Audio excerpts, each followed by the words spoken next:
Would the members of the Executive Committee please come to Committee Room 1 for quorum?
Good morning, ladies and gentlemen.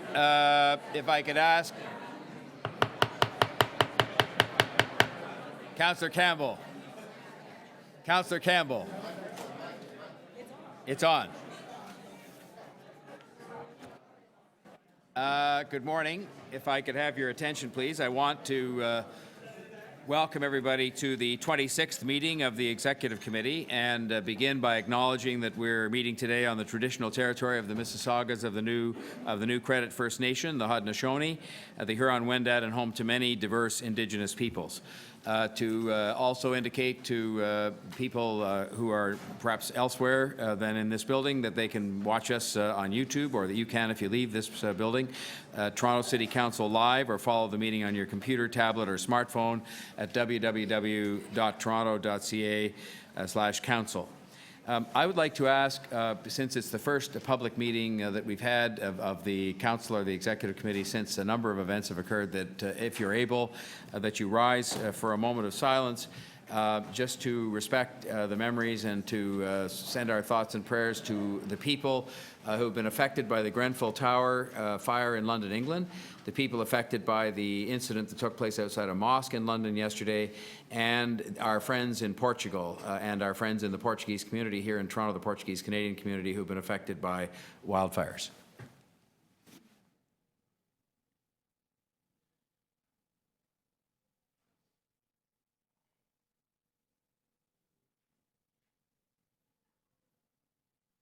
Thank you very much. Are there any declarations of interest under the Municipal Conflict of Interest Act? If so, please indicate the item number and the nature of the interest. Councillor Pasternak. Yes, thank you, Mr. Mayor. In abundance of caution, I'll declare an interest in item 36, Toronto Public Library 2017 capital budget, 2018-26 capital plan adjustments, as my spouse, though on leave, is technically still an employee of the Toronto Public Library. Thank you. Are there other declarations of interest under the Municipal Conflict of Interest Act? Seeing none, I'll move to ask for a motion to confirm the minutes of the Executive Committee meeting of May 16th, 2017. Councillor Ainsley, Councillor Pasternak, all those in favor, opposed, carried. So let's proceed with a review of the agenda. And I will say there is one item of new business to add to the agenda. It's before you on pink paper. It is from the Budget Committee. It's an urgent report that the Budget Committee has sent forward that was added to their agenda at their last meeting. Councillor Crawford, would you like to move to add the new business? Yes, please, Mr. Mayor. All right, and what we'll do is we'll hold that item down. It's on the pink paper here, and we'll hold it down so you can have a chance to have a look at it. Now, turning to the speakers list, I'll have to get the approval to add it to the list. All those in favor? Opposed? Carried. Turning to the speakers list, it would appear... yeah, we can go through we'll do that. Yes, indeed. We are right here. So, item 1, 26.1 is being held for presentation of deputations. Item 26.2 being held for deputations. 26.3 being held for deputations, and I'll come back to timing of that in a moment. 26.4, okay. 26.4, implementing a vacant home tax in Toronto. Mayor Tory, I would like to hold that. You're going to hold that. 26.5, the interim action plan to confront anti-black racism is being held for deputations. 26.6, Build Toronto annual general meeting and audited statements. I would like to hold that as well. Being held by Councillor Shiner. 26.7, Casa Loma Corporation annual general meeting and audited statements. I'll move the recommendations. Councillor Ainsley is moving the recommendations. All those in favor? Opposed? Carried. 26.8, Invest Toronto Annual General Meeting and 2016 audited statements. Motion to move SAC recommendations. Councillor Palacio, all those in favor? Opposed? Carried. 26.9, Wind Up of Invest Toronto. Motion to move the staff recommendations. Councillor DeGiorgio, all those in favor? Opposed? Carried. You have to work with me here, team. 26.10, Lakeshore Arena Corporation Annual General Meeting and Audited Financial Statements. Motion to adopt the staff recommendations. Councillor McMahon, Councillor Pasternak, all those in favor? Opposed? Carried. 26.11, Toronto Community Housing Corporation Annual General Meeting and Audited Financial Statements. Councillor Bilow, all those in favor? Opposed? Carried. 26.12, Toronto Hydro Corporation Annual General Meeting and 2016 Audited Financial Statements. Motion to adopt the recommendations. Councillor Ainsley, Councillor Pasternak, all those in favor? Opposed? Carried. 26.13, Toronto Portlands Company Annual General Meeting, 2016 Audited Financial Statements. Motion to adopt the recommendations in the report. Councillor McMahon, Councillor Bilow, all those in favor? Opposed? Carried. 26.15, 731 Runnymede Road. Did I miss one? 14 hold for deputations. Sorry about that. Oh, there it is. I'm sorry. Monitoring implementation of city policies, hold for deputations. 26.15. Mr. Mayor, Yes. I'd like to hold the same. Hold, Councillor Palacio. 2616, new affordable rental housing at Mirvish Village redevelopment. Motion to approve the staff recommendation. I'll move that. Moved by Councillor Shiner, Councillor Crawford. All those in favor? Opposed? Carried. 2617, new affordable housing 1315 and 1719 Winchester Street. A motion to approve the recommendations. Councillor Bailao, Councillor McMahon. All those in favor? Opposed? Carried. 2618 is being held for deputations. The City of Toronto Investment Report 2016. 2017, heads and beds levy on institutions. I'd like to hold that. Being held by Councillor Ainsley. 2620, 2017 levy on railways, roadways, and power utility transmission and distribution corridors. Motion to accept the staff recommendations. Councillor Ainsley, Councillor Pasternak. All those in favor? Opposed? Carried. 2621, 186 Bartley Drive, update on confidential agreement. Held by Councillor Deputy Mayor Menon Wong. 2622, update on development of low-carbon thermal energy networks. I'll move that, Mayor Moved by Councillor Shiner. The recommendations in the report. Seconded by Councillor McMahon. All those in favor? Opposed? Carried. 2623 being held for deputations now. Community space tenancy policy. 2624 Occupational Health and Safety Act charge against the City of Toronto. Motion to adopt the recommendation in the report. Councillor McMahon. Councillor Pasternak. All those in favor? Opposed? Carried. 2625, proposed Aboriginal office for the City of Toronto. This is to get the city manager to write a report. Motion to approve the staff recommendations. Councillor Ainsley, Councillor McMahon. All those in favor? Opposed? Carried. 2626, legacy restoration of identity. Again, to have the city manager consult with Toronto Council Fire. That's moved by Councillor McMahon, Councillor Ainsley. All those in favor? Opposed? Carried. 2627, Toronto Aboriginal Support Services Council Relationship Building. Motion to adopt the recommendations coming from the Aboriginal Affairs Committee. Councillor Ainsley, Councillor McMahon. All those in favor? Opposed? Carried. 2628, Capital Variance Report for the year ended December 31st, 2016. Moved by Councillor Crawford, Councillor Palacio. All those in favor? Opposed? Carried. 2629, Operating Variance Report for the 12-month period ended December 31st, 2016. Moved by Councillor Crawford. You want to hold that or move it? Move it, Councillor Crawford. Councillor Palacio. All those in favor? Opposed? Carried. 2630, Children's Services Amendment to the 2017 operating budget to reflect increase in provincial contributions. Again, it's coming from the Budget Committee. Moved by Councillor Crawford. No, I'll hold that for a technical amendment. Held by Councillor Pasternak. 2631, Utilities 2017 capital budget and 2018-2026 capital plan adjustments and accelerations and deferrals. Moved by Councillor Crawford. Councillor Palacio. All those in favor? Opposed? Carried. 2632, adjustments and deferrals, accelerations to the Park, Forestry and Recreation capital budget 2017 and capital plan 2018-2026. Moved by Councillor Crawford, Councillor McMahon. All those in favor? Opposed? Carried. 2633, Transportation Services 2017 capital budget adjustments. Moved by Councillor Crawford, Councillor Palacio. All those in favor? Opposed? Carried. 2630, was that 34? 33, 34. Adjustment to the 2017-26 capital budget and plan for transportation services, Bonington Place. Moved by Councillor Crawford, Councillor Shiner. All those in favor? Opposed? Carried. 2635, adjustment to the capital budget and plan for transportation services, McBride Lane, 2017-2026 capital plan. Moved by Councillor Crawford, Councillor McMahon. All those in favor? Opposed? Carried. 36, Toronto Public Library, 2017 capital budget, 2018-2026 capital plan adjustments first quarter. Moved again by Councillor Crawford, Councillor Ainsley. All those in favor? Opposed? Carried. 2637, final operating budget variance for the Toronto Police Service for the year ended December 31, 2016. Moved by Councillor Crawford, Councillor Shiner. All those in favor? Opposed? Carried.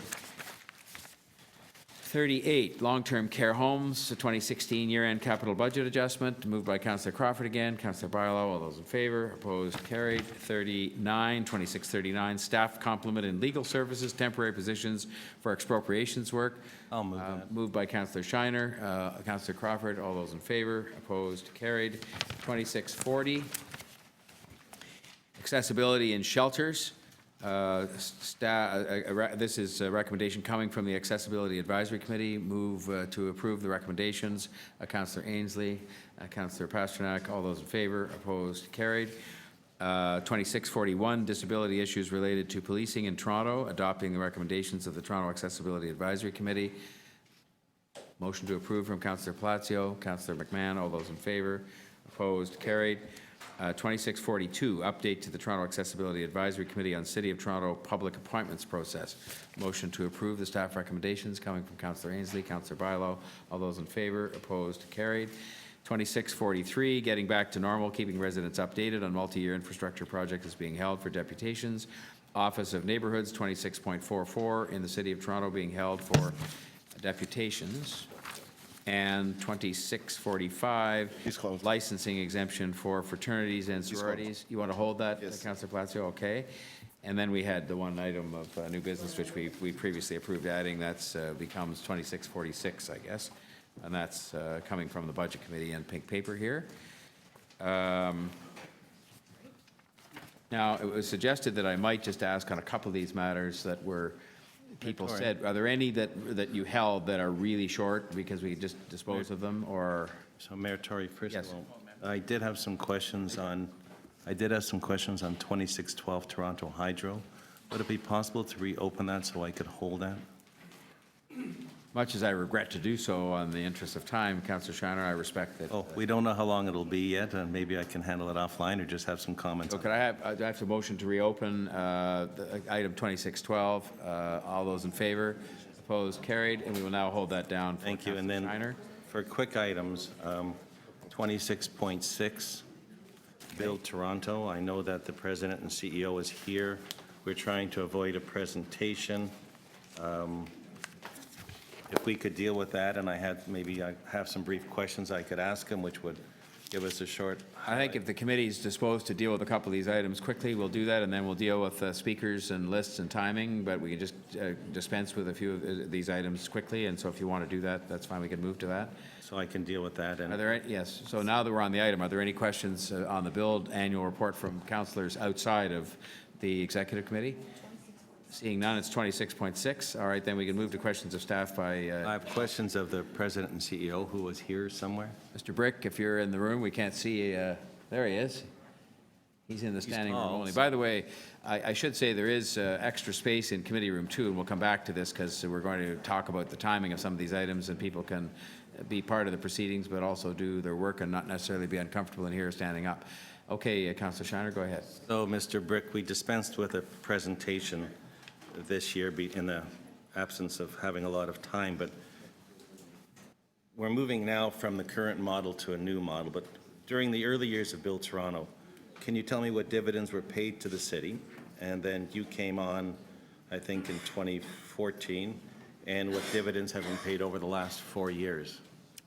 Thank you, Councillor. During the initial 3-4 years of Build Toronto, there were $30 million of dividends paid to the city. In the last 4 years, since 2013, we have now paid or declared $65 million of dividends to the city. And the annual dividend for 2016 is? $25 million, and we're well on the way to produce another $25 million for 2017. An issue with the city that's very important, I know that my colleague Councillor Bilo as well, is affordable housing. So Build Toronto was asked to make a commitment in 2010 by, I think it was former Mayor Miller, to build 1,000 affordable housing units, and it was highlighted in council a couple of years ago that very little was delivered in that time. So what was delivered until 2013? Up until 2013, there had been 12 units of affordable housing, but those were produced through Section 37 funds at 10 York. Over the last number of years, since 2013, Build Toronto has contracted already for transactions that we have completed for 284 units of affordable housing. And we currently have transactions in place for 2017 that will bring an additional 317 units to the city, bringing the total to 600 units, over 600 units of affordable housing in the last 4 years. So to try and clarify that, over the previous terms of 2 previous mayors, there was 10 units, And this mayor, since 2014 to now, we've been able to bring forward how many units again? 591 units to a total of 601. Okay, thank you.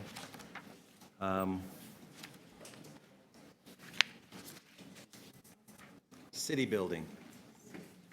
I know you could give me a very long list of projects you've been involved in, but could you highlight for me 4 or 5 of the very recent city building projects to give a little bit of a flavor and direction that we've gone with in Build Toronto?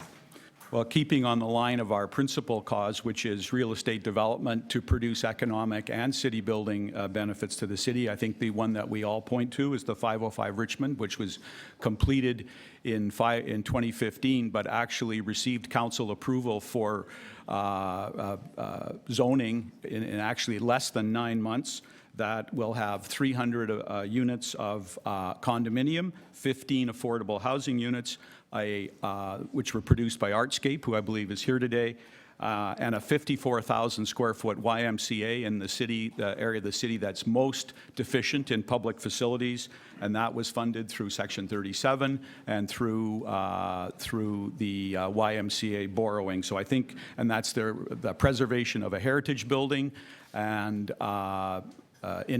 integration with a community park. I see Councillor Cressy nodding. He was very, very integral in producing that also. So that would be our I would say, our flagship. This year, we've led jointly with City Real Estate the Etobicoke City Centre redevelopment process, which has now been past its first International Design Corporation design efforts, and will be coming with a solid business case to council in the fall to move the current Etobicoke City Centre, recommission that for real estate development, and build a new city building in Etobicoke in an area that would be deficient of any jobs actually from the office sector. And we are currently working on the Rail Deck Park in support of Mayor Tory's initiative there. And we are currently also working on the Fort York Bridge, which has been renamed the Garrison Crossing Bridge, and 2 other really interesting regeneration projects working with Councillor Perks at Queen and Dufferin on a city property that's a library, a parking lot, affordable housing, and a community center to bring real estate regeneration to that area. And we're also working with Councillor Cressy on the Catting Court regeneration. So a number of efforts. So if I ask you, if you could, because it's my last question. You came on in 2013. The organization has changed somewhat, and it's being used as part of the model for the new real estate organization. If I ask you what you'd like to say, which I've done to other staff, after coming on here in your years of service, because you won't have the same opportunity to do this next year, the organization will be different, what would you like to say to the mayor and members of council? Well, firstly, I'd like to say it's been an honor and a privilege to serve the city and council for almost 4 years as president of Build Toronto. It has been a similar honor and privilege to lead the dedicated team at Build Toronto who work every day to create value for the city, but continually do so with city building firmly entrenched in everything they do. I would like to thank Mayor Tory for the governance changes he made to the board at Build Toronto by installing Councillor Shiner as chair, who, supported by Councillor Thompson and Councillor DiCiano, have shown how an independent city corporation with a board of directors selected with specific industry skills can cooperate in close cooperation with city and council with the city and council to accomplish wonderful outcomes. My last message would be, as the process to merge Build Toronto into the newly created Toronto Realty Agency, I would leave one message for Mayor Tory and council. Build Toronto over the past 3 years has shown that economic benefits can be created for the city from active real estate development, while at the same time achieving positive city building outcomes, such as generating 600 affordable housing units. During probably the most overheated real estate market we've ever seen in the city. Build Toronto has a team of people that say, yes, we can do that, without letting the bureaucracy hold it back. Please ensure that Build Toronto is folded into the new agency. This entrepreneurial spirit, combined with city building, is not lost in the much larger Toronto Realty Agency. Thank you. My questions, Mayor Tory. Thank you, Councillor Shiner. Are there any other questions of Mr. Brick? Councillor Pasternak. Just very briefly, Mr. Mayor. Council has directed staff to continue with the formation of the Toronto Realty Agency. Embedded in a series of motions is the fact that any ongoing or pending real estate transactions must go to that agency before completion. Are you aware of that council directive?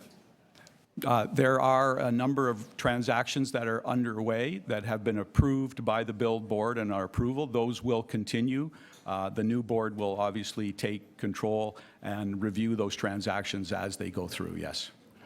But anything that Build Toronto is currently working on must go to the agency for review. I wouldn't necessarily say that. I would say that we have current transactions that are approved by our board. Our board continues in place until replaced by the new board. Transactions that are not fully approved or not underway will obviously fall under the new board when the new board takes place. Okay, thank you. Thanks, Councillor Pasternak. Any other questions of Mr. Brick? All right. Thank you, Mr. Brick, very much, and thank you for all of your continuing service. Are there any councillors wishing to speak from outside or inside the committee? Councillor Shiner. I'll just be very brief, Mayor Tory, because I asked questions of Mr. Brick, who was able to give an outline there. Since this term of council, my going on to Build Toronto with my colleague, Councillor Menawong, who was on previously, my colleague DeCiano, who's on there now, and my colleague, Councillor Thompson, I think we've tried to change the flavor of what Build Toronto did substantially to balance the requirement that we have to see some financial gain when we sell real estate, but also delve into the issue of city building, as I think my colleague Councillor Bilo has seen, and as you see me raise at every council meeting as to the number of affordable housing units that are coming on. And as Mr. Brick said, the can-do attitude, as my colleague Councillor Cressy saw at the 505 Richmond Street project, is, and with his help, was able to accomplish the goals of a very unique project, which is unique to the city, but no longer unique to Build Toronto. It has moved in a positive direction to work with members of council to do the city building initiative that's there, and I think it's the foundation, as Mr. Brick said, for the new real estate company and its positive work. So I simply wanted to thank, through you and to Mr. Brick and to all the staff at Build Toronto for their excellent work, to know that we appreciate everything that we've done, and myself having the role currently as chair has been appreciated, and being able to deliver this with my colleagues. And when I say that, so many other colleagues have been involved in projects in their wards. And I hope we'll be able to accomplish much more with the new real estate company as we go forward, and bring the other agencies together to be able to assist in doing the same type of work, but collectively and for the service of the residents of the City of Toronto. Thank you, Councillor Shiner. Are there any other members wishing to speak to the matter of 26.6? Otherwise, I will ask for a motion coming from Councillor Shiner to move approval of the item. Councillor Crawford, all those in favor? Opposed? Carried. Now I would like to move, and this is not a commentary at all on either the length of or any other commentary on the substance of Councillor Shiner's questions, but I would like to propose and ask you if you'd be comfortable having a, first of all, that we close the speakers list for all items today at 10:30, because I think we have a full representation of people here, and secondly, that for all items we reduce speaking and questioning times for members of the public and ourselves to 3 minutes on all items, because we have a substantial number of people to be heard from today, and I think we have that motion prepared. If there are no comments or questions, I would ask that we call the question on that motion. All those in favor? Opposed? Carried. Mayor Tory, did you want me to, 26.4, the vacant units, I can release it with a brief comment? If yes, I'm trying to do that, and I've got one from Councillor Ainsley similar that has a very short motion, so I am trying to have these cleared off if they just involve, so we don't have staff and other people. If it's just so if we can go ahead. Are there any questions on 26.4 from members of the committee, members of the council not on the committee? All right. Any questions of staff? All right. Comments by members of the council not on the committee? All right. Comments by members of the committee. Councillor Shiner. Mayor Tory, I didn't hold it for questions of staff, but when I read this and I understand what we're trying to do is to force people to rent their homes, I would express extreme caution in this. Renting a personal home has substantial implications once you have a tenant in there because you become a landlord. And being a landlord isn't something that many people want to be. They may wish to keep their home empty. It may be a senior's home where they may be out temporarily or longer. It may be a case where someone has had to move out for reasons that they've gone into full care service, and then we start to see these homes that are there. And even if it's part of an estate, it can take 2 or 3 years until that estate issue is resolved. But once you put a tenant in the house, you no longer have the same rights you had in your own property. Those rights are now given up with the exception of the tenant being there. And if you don't get the right tenant, the cost and implications to someone who owns it and having to manage a rental property, affect the repairs, the heat, the other issues that go with it, and then be sure the rent is paid, and if it's not, continue to do that, I think go far beyond what we think the problems may be. And I haven't seen any statistics to show me, because it says right in the report, that there is no reliable estimate for the number of residential units that may be vacant. So I'm being asked to go down a road to support a process to deal with vacant homes based on the fact that newspapers have said there might be investors that are holding them. You know, Councillor Shiner, you And- said you had a and- brief comment. This is not a quick release item. Are you going to wrap up shortly? I will, All right.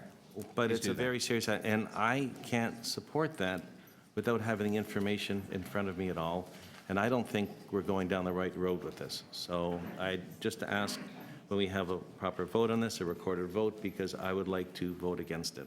We'll have a recorded vote. I will just make a comment then, and I'll start the clock, very brief, in response to the one you made, which is you used the expression, we're trying to force people to rent their homes. There's no such intention whatsoever. And most of the categories you referred to of people who might be winding up an estate are not the people we're after here. We're after people buying homes that are doing it for whatever purposes, investment purposes, and then deliberately leaving them vacant and thus withdrawing that housing from the pool. And there's no intent to force anybody to do anything. It's rather just to say we're going to place a tax if people choose to keep homes vacant that have no reason. But having said all that, the whole thing, this whole thing, which you're going to vote against, which is fine, is only to undertake further consultation and design a tax to come back for our consideration. So there's no approval being given to any particular measure today in the absence of the design. So I'll just put that on the record, and then I think we can move to this recorded vote that you'd like to have. Are there any further speakers that want to speak to this at this point? Okay, hearing none, let's call the question then. We have a recorded vote. On the motion to adopt the recommendations in the report, all those in favor? Councillor Bailao, when you're seated. Councillor Ainsley, Councillor Bailao, Councillor Crawford, Councillor DeGiorgio, Councillor McMahon, Deputy Mayor Minnan-Wong, Mayor Tory, Councillor Palacio, Councillor Pasternak. All those opposed? Councillor Shiner. The recommendations pass. Thank you very much. We have next then, I think Councillor Ainsley could dispose of the 26.19 heads and beds that he held. Councillor Ainsley? Yes, thank you, Mayor. May I just ask first for any questions by members outside the committee? Questions of staff from members inside the committee? Comments from members outside the committee? Comments by members of the committee? Councillor Ainsley? Thank you. I'm going to, Mayor Tory, I'd like to move the same motion I've been moving annually for the last 5 years about trying to get the province to give us the financial support for this item based on inflation, and also to forward it to the Association of Municipalities of Ontario. Many municipalities across Ontario have the same issue with this. Thank you. Any other comments by members of the committee? I'll just make a brief comment and say I described it in the staff briefing the other day as a ripoff, which it is. But having said all that, we will now move to the question then. All those in favor of Councillor Ainsley's motion? Opposed? Carried. And then to the, pardon me? Yeah, on the item as amended, 26.19, all those in favor? Opposed? Carried. I was told that we could deal with 26.45, which is I think the Yes. item it's a licensing exemption for fraternities and sororities. Yes, Mr. Mayor. Do you have just questions? Are you just going to make a comment or a question? No, I just have a set of recommendations that I'd like to put forward. All right, so let's just And go I through have and see if there's spoken to any Councillor Christie questions. as well. Questions of staff by anyone? No. Comments by members outside the committee? No. Over to you, Councillor. Thank you, Mayor. I have a set of recommendations, 4 recommendations that I would like this item to go back to the License Standards Committee and through the Executive Director of Municipal Licensing. I have discussed this with Councilor Cressy as well, and he's in agreement to it. So those are the recommendations.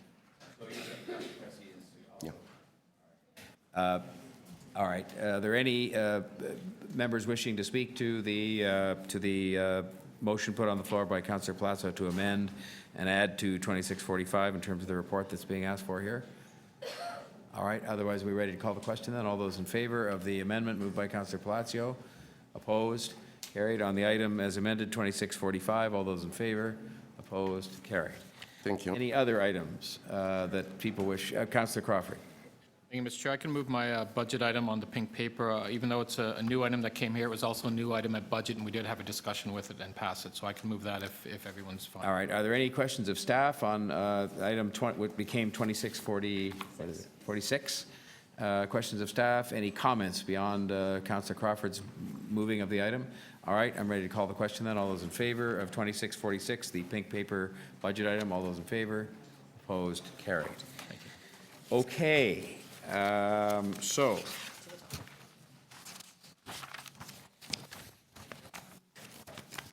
I just want to go through, if I can, the proposed timing for the day, ladies and gentlemen, because I think it's important to a large number of people who are here on a number of items, but especially on one. The first item that we're going to deal with is 26.1, the proposed King Street Transit pilot, and we're going to have a short presentation on that. I would expect that the meeting is going to last into the late afternoon and probably into the evening. And I'm just being honest with all the people that are here, in particular on the short-term rental item, 26.3, that we will not get to that before lunch, after the lunch break today. The lunch break ends at 1:30, between 12:30 and 1:30. So I'm just saying that so you could be free to go and do other things if you want, including going to the other room if you want to and watch the proceedings there. Committee Room 2 is open for extra seating, or you could go for a walk or otherwise entertain yourselves in somewhere other than sitting here, and we'll take note of all the people who choose to sit here waiting for that item for the 3 hours so they could go and have a psychiatric examination. So with the otherwise we're going to deal with things in the order they come. And with that having been noted, we will proceed with item 26.1. And the first thing we're going to hear from is our staff presentation. This is the proposed King Street Transit pilot from Bathurst Street to Jarvis Street. So if our staff could come forward.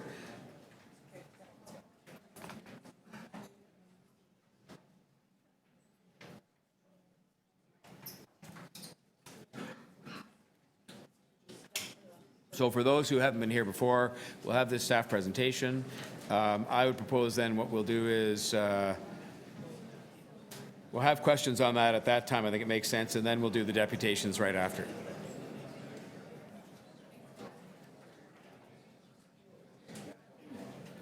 Sorry, just one second. Did I understand Mr. Byford was going to be here as well, or is he coming today?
Sorry, ladies and gentlemen, we're just having a momentary sent a search party out for Mr. Byford, so we'll either stand this down if he's not around, or if he's 1 minute away somewhere, we'll find out. Thank you. Just be patient if you would.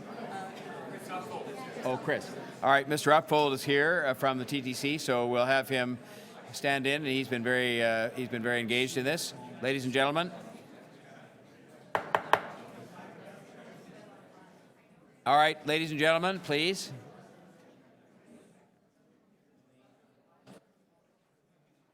There's a lot of hubbub at the back there. If we could just... All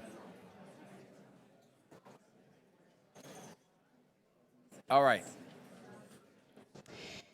Mr. Mayor, thank you very much. To the Executive Committee, I'm going to begin with some brief introductory comments, and then Barbara's going to walk through some of the... All right, Jennifer, sorry. Ladies and gentlemen, over here in particular, and over there, please, we have to pay attention now, if we would, to our presentation, and thank you very much. No, we'll just do it. Thanks. Go ahead. Thank you very much, Mr. Mayor. The pilot that you see before you today is an outcome of two key directions. The first being the transit network plan that was undertaken in the context of feeling congested, which was launched in 2013. And the second being TO Core, a study of growth in the downtown and a comprehensive a comprehensive plan for infrastructure to accommodate the significant growth that we see in the downtown. In TO Core, the objective has been to look at both hard and soft services, including everything from parks and water and energy and built form, to ensuring that we also look at how people can continue to move in the downtown as the downtown grows 4 times faster than the rest of the city. Today, there's a population of approximately 250,000 people living in the downtown. That number by 2041 is expected to swell to 475,000 people. And I would say that's a moderate estimate, in part because we are seeing growth again in 2017 in the downtown that exceeds our previous projections. So the objective in the context of this pilot project has been to identify a quick win. This is not a long-term infrastructure project, but a way that we can respond to the transit capacity deficits in the downtown by making a change to the existing infrastructure. The work that we've undertaken over the course of the past several months has focused on understanding how the corridor works today, what the key constraints are, and the transformations that might in fact increase reliability, increase service, move more people, and adapt the spaces that we have today in such a way that it is a well-functioning street. I'm now going to hand over the floor to Barbara, who's going to walk through some of that analysis. Thank you. I wanted to first off say that this has been a true collaboration between Transportation Services, City Planning, and the TTC. One of the things that I think you'll see as we go through the deck and talk a little bit more about the specific recommendations that we are proposing for this pilot is that we really are focused on a street design that's going to put people in transit first. And so I'm going to walk through why King Street and how we got to this conclusion. So King Street is the busiest surface transit route in the entire city. It moves about 65,000 transit riders every weekday, compared with about only 20,000 vehicles that use the corridor. The only transit ridership that is greater is on the Young University and Bloor-Danforth subway lines. And so it really is quite a significant component of our transit system. But King Street currently doesn't work particularly well for transit. In fact, it doesn't work particularly well for drivers either. What we understand about King Street is that the travel times on streetcars can be slow and unreliable and erratic. People need to plan for their commute for their slowest trip, because walking is often faster. We heard that a lot through our relatively extensive consultation on this project. We also know that there are areas of King Street that are more significantly impacted by traffic congestion than others. And so that had something to do with our ability to pick a location to focus on the pilot, and that is between Bathurst and Jarvis Street. We'll talk a little bit more about why that was our selected area for the pilot project as well. Another thing we know, and for any of you who have taken the King car, that the streetcars are often overcrowded and overcapacity in rush hour. We also know that King Street isn't working particularly well for drivers today. About 20,000 vehicles use King Street per day, but largely for local trips. We've done a fair amount of analysis to identify where those trips are coming from. They are overwhelmingly local trips going to local destinations. So people who drive through the downtown don't typically pick King Street as their corridor to get through. We also know that up to 50% of the existing traffic that travels on King today, if the pilot were to go through and be approved by this committee and the council overall, would be expected to disperse across parallel routes. And so another reason why we selected this pilot area is because there are parallel routes in this area that can absorb some of that dispersed traffic. Queen Street, Richmond, Adelaide, Wellington, and Front Street, to be specific. Another thing about a pilot project, Jennifer mentioned it, but I really want to underscore it. A pilot project is something that we use in order to test and refine and come up with some recommendations and some outcomes that we can bring back to the public and the council about how it is working before we were to move forward with something more permanent. And so the value of having a pilot project is significant in this corridor. Another thing that we know is that neighborhoods along the street are growing. As Jennifer mentioned, 39% of the residential growth in the city is proposed in the downtown. And as you can see from this diagram, King Street and the areas closer to the waterfront are going to be experiencing a lot of that growth. And another thing that we recognized working together with our partners at the TTC is that we've really looked at a lot of tweaks to transit service and operations on King Street. Over the years, we've tried any number of things, extending turning and parking restrictions, increasing fines for no stopping, all-door boarding, which is a significant move, consolidating transit stops. We've tried any number of things. And so what we know is that operational tweaks are just not sufficient to really put transit and people first and make sure that we have fast, reliable service on King Street. So why a pilot? I've started to talk a little bit about that. Test, measure, and refine. It allows us to take a step to do some work to identify a proposal that we think is going to meet the needs of the goals of our pilot. We can measure that in real time. We have baseline information, so we know how the street is operating for all of those modes today, and we can measure against what we find when we put the pilot in place. And then we can refine it, which I think is a pretty significant issue. We can refine signal timing, we can refine curb space use, we can refine the way that we communicate it to drivers and to people. We have the option to tweak it as we go along, both quickly and cost effectively. So things about a pilot has to be feasible and simple to implement. So there are a number of ideas that have been discussed in the run-up to this discussion today that we are not moving forward with, and we wanted just to be clear about that. First off is we are not proposing to make King Street car-free. There are driveways and parking access that is needed for buildings along King Street.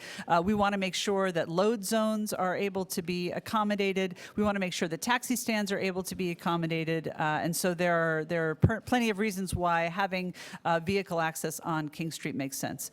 There's been some other proposals to make King and Queen a one-way pair. That is a very large and complicated scope to undertake in a pilot project. It would also negatively impact people's walking distance to get to streetcar stops. Replacing streetcars with buses is both inefficient and costly. You need a 2 to 3 replacement buses per streetcar in order to have them move the same number of people, and they would still be stuck in the same traffic congestion. And then moving the streetcar tracks to one side of the street is absolutely not feasible. As a pilot, that's a major capital project and would be quite disruptive. So in our summary, King Street's currently not reaching its full transit potential. We really need to take a bigger move, and the pilot is a chance to test out what King Street could be, a chance to put people in transit first to improve speed, reliability, and capacity. So King Street today, we're going to go through now some of the component pieces of the pilot. King Street today has streetcars that operate in mixed traffic. There are higher traffic volumes with left-turning movements that can block the streetcars from getting through reliably. Transit passengers have to cross a live lane of traffic, as you know, to board the streetcar, and the cyclists currently ride in the curb lane. They share that space with traffic and on-street parking. Pedestrians with sidewalks on both sides of the street, although sometimes those areas are quite constrained given the volumes of pedestrians. And there are limited designated spaces for deliveries, loading, and taxis, of which there's demand. We focused on 3 key design design priorities. The first, as I've mentioned, moving people more efficiently on transit, supporting business and economic prosperity, and improving public space. And part of the thing that doing a relatively deep dive on the data that we did to prepare for this pilot project, we understood that more traffic on King Street was resulting in worse streetcar performance. At the times of the day when there was less traffic on King Street, we saw that the streetcar performance was more reliable and consistent, and so that was a bit of a driving force in how we came up with our recommendations. I'm going to turn it over to Jacqueline Hayward-Galati, who's been doing a lot of heavy lifting on this project, to talk through the specific operational issues, as we'll move through those quickly. Thanks, Barbara. The pilot involves the section between Bathurst and Jarvis, in which it's proposed that King Street still would function as a local traffic-only street, generally with no through movements. Vehicles that enter King Street would be required to turn right at signalized intersections in most cases. When you approach the pilot area from the west, you would turn left or right at Bathurst if you came all the way to Bathurst. And if you were approaching the pilot area from the east, you would be forced to turn left or right at Jarvis. We would expect, as Barbara described in terms of the transportation network functioning, that some drivers would choose to make those decisions about their route much prior to that location. Within the pilot area, as I said, there would be no east-west through traffic at key intersections. The exceptions to this would be, of course, transit, bicycles, police, fire, emergency services, and works maintenance services as well, street sweeping and plowing, that sort of thing. Within the pilot area, one thing that doesn't exist very much today is that there would be designated space for taxis, short-term loading, and deliveries. This diagram shows what an example block of King Street would look like and how it achieves the design priorities in all three areas around moving people more efficiently on transit, supporting business and economic prosperity, and improving public space. I'm going to dive into each of those categories and describe the elements of the pilot briefly. In terms of moving people more efficiently on transit, the primary element is that the key streetcar stops would be moved to the far side of the intersection after the signal with a physical bump out in the curb lane. And the improvements of that are to passenger safety, improved streetcar boarding times because there's less space from a person to walk from the curb rather than from the curb lane. And it also improves streetcar operations. A benefit for drivers is that it allows right turn traffic to queue on the near side of the intersection. So it's quite critical to allow that flow for right turn vehicles that are increasing in this corridor. The local traffic within the block would share the streetcar lane, but as I said, must turn right at the intersection. There would be more space for waiting transit passengers with this design as well. In terms of supporting business and economic prosperity, we would provide spaces for taxis, pickup, drop-off, short-term loading of passengers and goods, and deliveries. Physical gaps would be provided to allow access to all of the existing driveways, and there would be no on-street parking within the corridor. It's important to note that on-street parking within King Street is about 180 spaces, which is less than 3% of the total of almost 8,000 spaces within a 5-minute walk to King Street. In terms of improving public space, I've described how the new streetcar stops in the curb lane would provide some waiting area so that there would be more space within the sidewalk for passenger movement. But we would also use some of those locations for streetcar murals, as per the example on the top right of the screen, which was from the Next City competition prize. There would be, in some locations, seating and planters within the curb lane for public space, and that would be in partnership with the local BIAs and businesses in locations where that made sense. This is also an opportunity for additional bike parking. As a pilot project, it's critical that we monitor and evaluate to understand if the pilot is working, how we can tweak it to make sure it's optimized, and to evaluate the performance at the end of the day so council can make a decision. The evaluation and monitoring framework is threefold, aligned with those same design criteria that we described. Moving people more efficiently on transit means that we need to monitor and report on metrics about transit service reliability, speed, and capacity primarily. Overall, we want to see the corridor move more people, more person trips along that corridor by transit, walking, cycling, and automobiles all together. In terms of safety and accessibility, understanding improvements, the volume of improvements to universal accessibility and safety of vulnerable road users, number of collisions, that sort of thing. In terms of supporting business and economic prosperity, understanding how the the changes impact the overall transportation network is critical. So having metrics that associate with the traffic speed, traffic volumes, and travel time in the network, not just along the corridor, but in the overall transportation network. Measurements around on-street curbside activity, compliance and enforcement. As well, we are partnering with the local BIAs to conduct an economic impact monitoring study, and the scope of that is currently being defined, but there's been several meetings to define the monitoring framework of that piece. Lastly, the improving public space is a little bit softer to measure, having metrics about the amount of new public space that's been added and the amount of people that are enjoying that space and using King Street, so that there's still a very lively public realm. In terms of next steps, we've conceived of this as being a 3-phase pilot. The first phase was when we developed goals and pilot options, and we held a public meeting back in February where hundreds of people attended, and then thousands of people subsequently responded to a survey about their preferences in the pilot choices. In phase 2, we evaluated and selected the preferred pilot, and again in May, we had another public meeting with hundreds of people in attendance. So we've brought this to the TTC board, and it's flowing through. We're bringing this here today to you. Pending council endorsement, we would go through an extensive process of consultation for the detailed design component of this project before potential implementation in fall of 2017 following the TIFF Festival.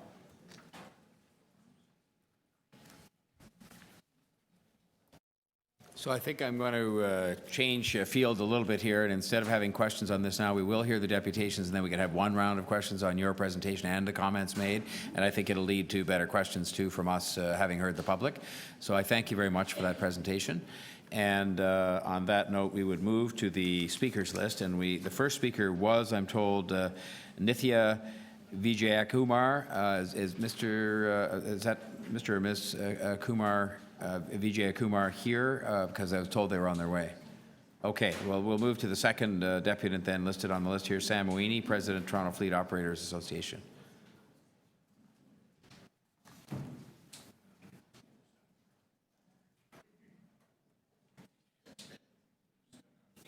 Good morning, sir. We have changed the time to 3 minutes, as you may know, so you have 3 minutes, and you're most welcome here.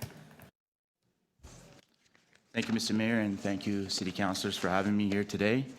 I'm Sam Moini, President of the Toronto Taxi Fleet Operators Association, also spokesperson for the Toronto Taxi Alliance. And I would also like to say my friends and colleagues of the iTaxi workers have given me the authority to speak on their behalf on this issue as well. And I think they will be giving a letter to the city and emailing them regarding this issue in support of what I'm saying here today. I would like to start today by saying that we, the taxi industry, are a significant part of transit in the city and would like to be treated the same way as the TTC in regard to this pilot project. The sole purpose of a taxi cab is to transport the public around the city in a safe and reliable way. Saying that, we feel as the King Street pilot project kicks off, we would like to see taxi cabs be exempt, treated just like streetcars, and have full access and right to travel through King Street.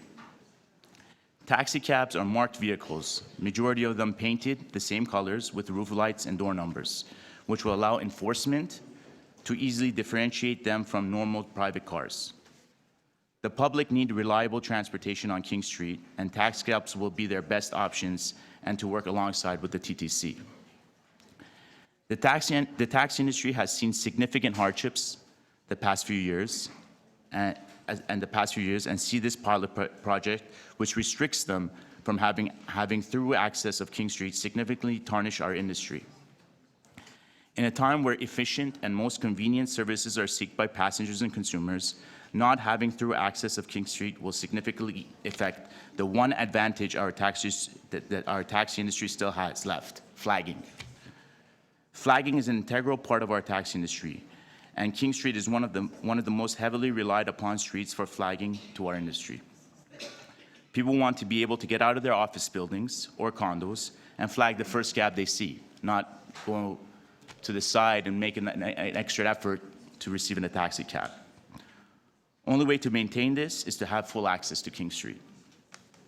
Though I thank city staff for their hard work on this project, we, the taxi cab industry, first were consulted just under 2 weeks ago after the report had already been written. I personally had voiced my concerns in the meeting. I personally had voiced my concerns in the meeting I had attended, but knew that our only option is here at this committee to make sure our voices are heard and that we can request this committee to exempt taxis from this project and allow them to have full through access of King Street and to maintain and maybe additional cab stands to be awarded to us, hopefully. And again, I want to thank you guys for having us here today. Thank you. Thank you very much. Now we have, let me just make a note of questioners here. We've got Councillor Cressy and Councillor Shiner and Councillor DeGiorgio. All right, Councillor Cressy, we can go ahead with you first. Thank you. Thank you very much, Mr. Mayor. Thank you for being here. Just a couple very brief questions.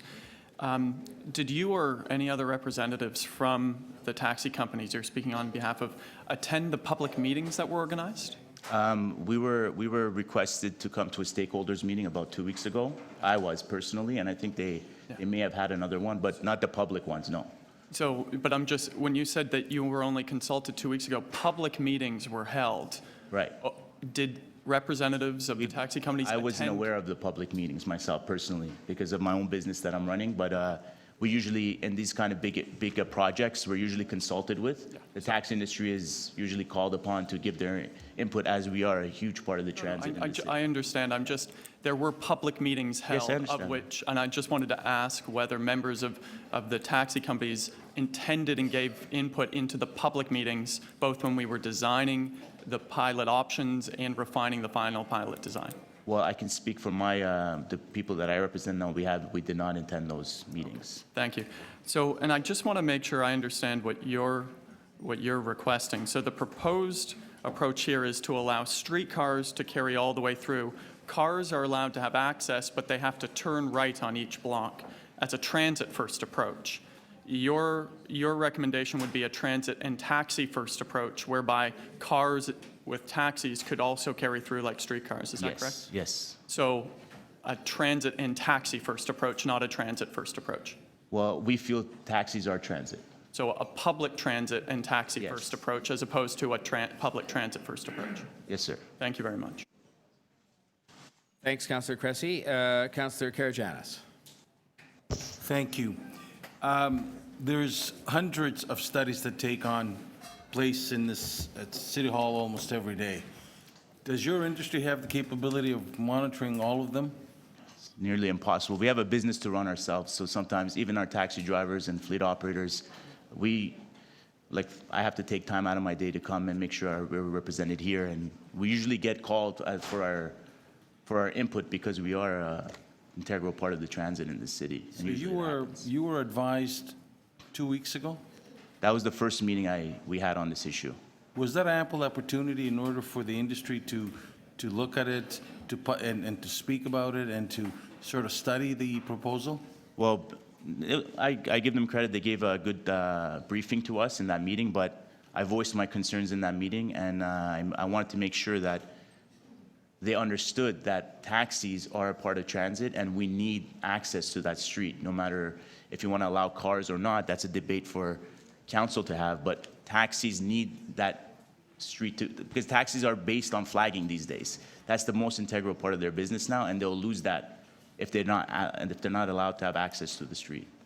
Do you feel that if you have to turn right, you'll have a lot of taxi cabs just circling around, creating more blockage and more havoc?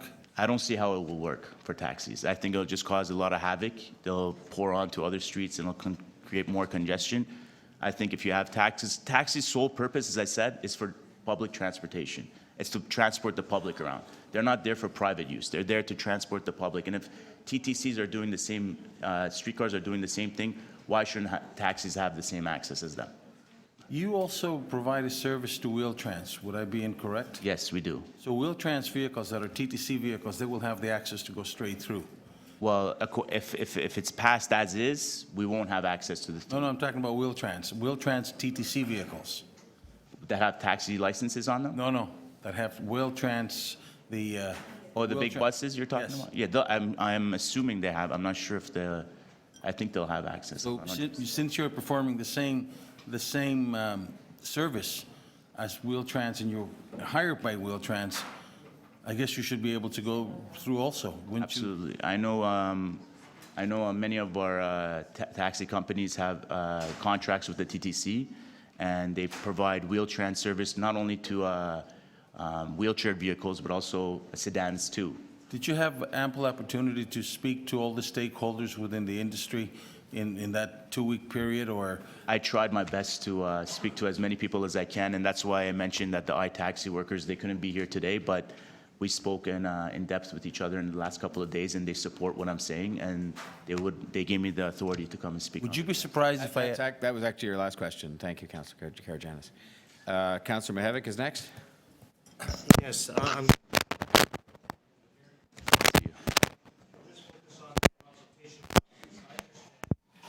I understand that there were consultations, and the Taxi Alliance was invited to all three of them. There was a stakeholders group, an advisory committee.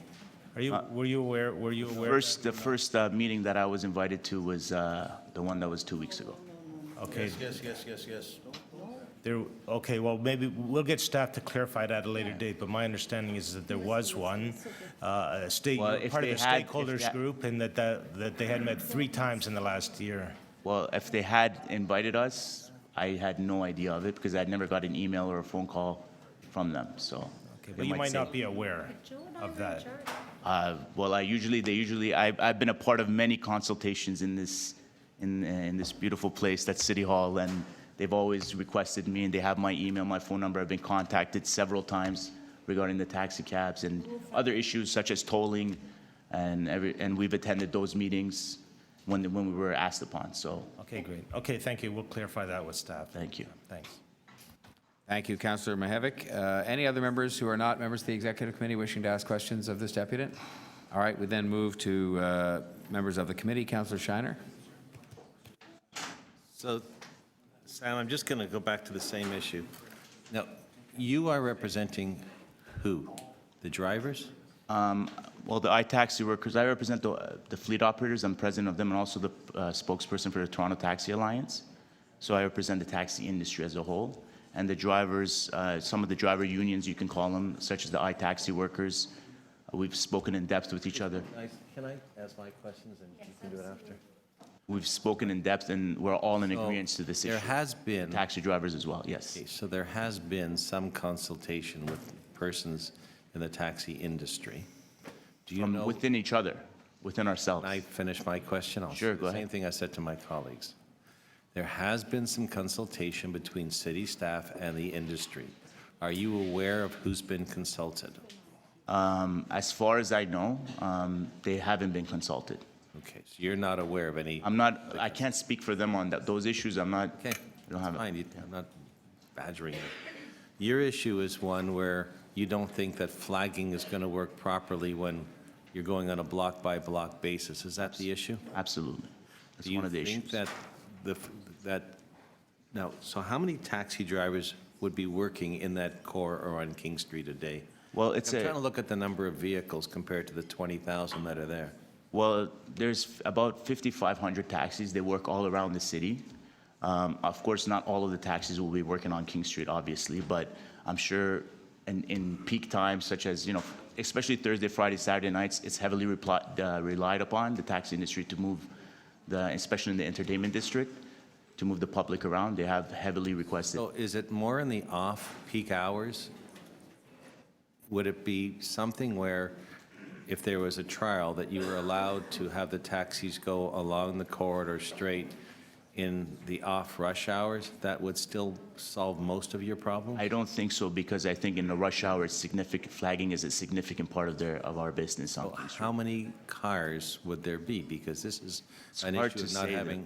Give me an idea. You're supposed to know the industry. Well, 50 cars, 500 taxis. I mean, how many are going to be in between the streetcars?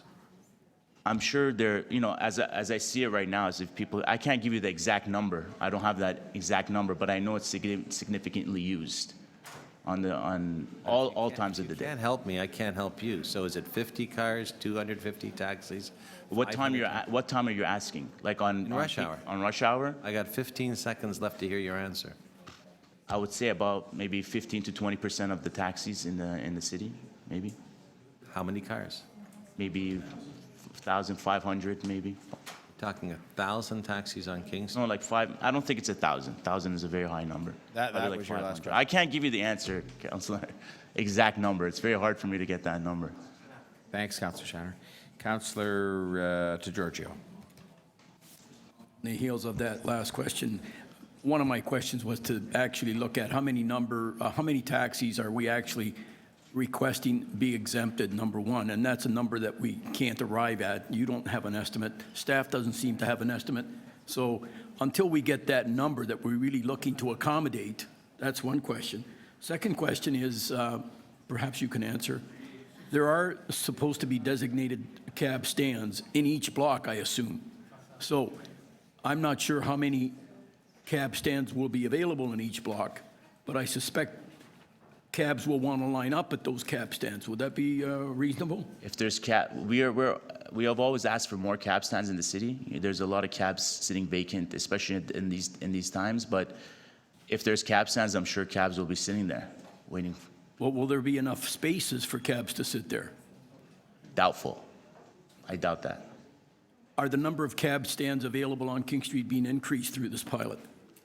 There has been a couple of cab stands that have been increased, but it won't come close. If we don't have access to the throughway to the King Street, you're going to see a lot of cabs, circling and moving and not causing more havoc on the street than anything. So I think having access to the street is a lot more simpler for them because they'll just go through it.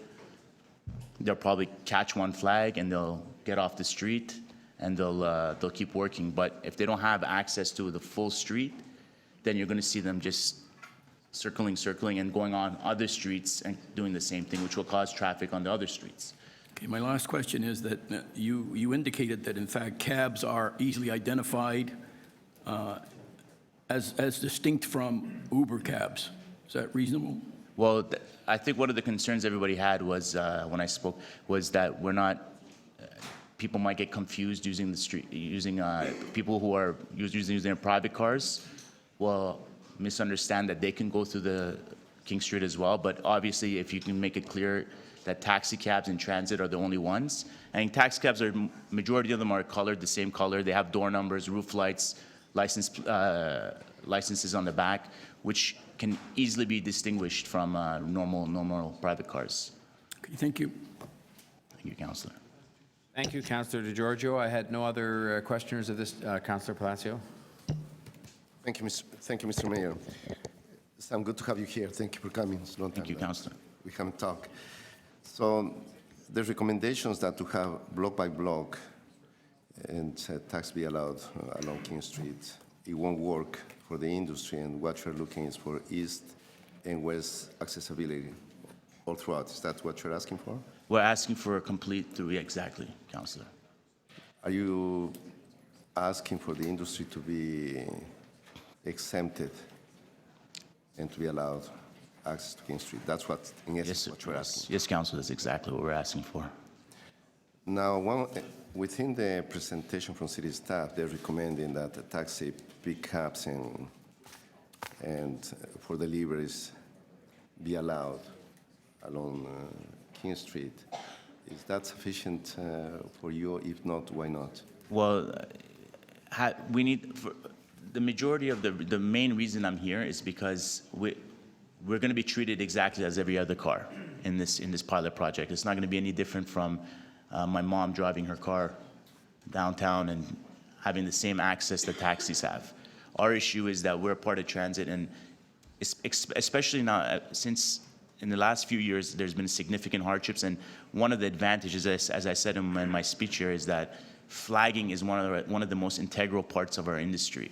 And adding an additional step for consumers, meaning, okay, if you want to go, you have to go to a designated spot to pick up your cab, we lose that edge. We lose that advantage. We lose that one thing that we still have that is over PTC vehicles in our city, and that's for people to get out of their buildings, get out of their condos or whatnot, and just to be able to jump out and see one of the cabs flying down the street and jumping in them without having to go into any designated location. You did mention that you want to have the same flexibility like transit system to move people around. Yes. Is now, if you don't get that in terms of financial viability to the industry, will that be an issue? I think it would be a significant issue because, as I said, that was our one step up on other transportation companies, is that flagging would be lost if we don't have this this My last exemption. question. You did mention that you voiced those concerns to city staff and on behalf of the industry. Did you get any further meaningful discussions with them in terms of moving forward with the recommendation that you're putting forward? Well, when I first met with the staff, they gave a great briefing to us, and I greatly appreciated that from them, but I knew the report was already written, so I knew that this committee was the only place that we can come to get something changed, because I think it was too late at that point to have anything changed in the report, for sure. Thank you, Sam. Thank you, Mr. Mayor. Thanks very much, Councillor Palacio. I think that's the end of the questions for you, Mr. Marie, and thank you very much for your deputation. Appreciate Thank you, Mr. Mayor. Thank you. Now, I believe Ms. Vijay Akamar has arrived from the Pembina Institute, and so we'll call you up for your deputation. And we did change the time. Normally it's 5 minutes, but we changed it to 3 today because we just have so many people trying to be heard on this and many other items. So hopefully you can abridge your comments, and we'll have some questions if there's some things that don't come out. Thank you very much for coming. Great. Thank you, Mr. Mayor and committee members, for the opportunity to provide some comments today on behalf of the Pembina Institute. We're a national nonprofit think tank that promotes clean energy solutions. We've been working for close to a decade in Ontario to promote a cleaner transportation sector, including through transit expansion. We'd like to submit 2 main points for your consideration. The first is to offer strong support for transit prioritization along King Street as a means to improve congestion and mobility for all road users. The second is to support the use of a pilot project to test ideas and collect data on project performance on the ground. We published a series of blogs and an op-ed in the Toronto Star in support of a King Street pilot at the launch of the King Street Visioning Study in June 2016. For anyone who's traveled on King Street during rush hour, it's clear that the current flow isn't working. 65,000 people ride transit along King Street during an average weekday compared to 20,000 cars. We need to think about how we can design King Street to move the most people. Current travel times along the length of King Street can range from 25 minutes to an hour and a half, depending on time of day and traffic. Limiting car traffic on King Street should make travel times by streetcar more reliable, thereby making transit a more attractive option for people who travel on King Street every day. To our second main point, we need to support pilot projects in the city to assess and modify projects. In an op-ed in the Toronto Star in May 2016, we outlined a few roles of pilot projects, 2 being pilots are sometimes necessary for large infrastructure projects to collect data, monitor and evaluate performance, and make adjustments. Even with the best traffic models and simulations, we cannot know for sure how a planning idea will work until we test it on the ground. Pilot projects are a great way to make adjustments on the ground and can be easily modified. The public, businesses, and decision makers can have very different views of a project in theory versus when it's actually on a street. A pilot project provides the opportunity to collect feedback from the public and tweak and finesse the project. There are bound to be questions about how businesses, neighboring streets, and residents will be affected by transit prioritization on King. We can only collect the appropriate data to answer these questions by implementing the pilot. Communications will be key to help people adjust to the changes on King Street. There will be an adjustment period as people change their routes or schedules to accommodate the new design of King Street. But information and city support to road users will help make this transition smooth. While there's no one-size-fits-all approach, we can learn from cities across North America who have successfully implemented transit priority corridors that have reduced travel time, have had minimal impacts to drivers, and have improved the travel experience of transit users. San Francisco is one example that had introduced transit priority lanes to certain streetcar routes, and they have seen reduced travel times, increased reliability, and no significant changes to traffic on parallel streets. I'll have to ask you to conclude now, if you would. Okay. I mean, Oh, sorry, I one more just have one sentence. thing. Now is the time to rethink the role of King Street in our transit network and how it can better serve its diverse neighborhoods and 65,000 daily transit commuters. Thanks for taking strong steps in this direction. Thanks very much. Are there questions of the deputant? All right, seeing none, then I will thank you very much for being with us today, and appreciate that very much. Christine Hubbard, Operations Manager, Beck Taxi.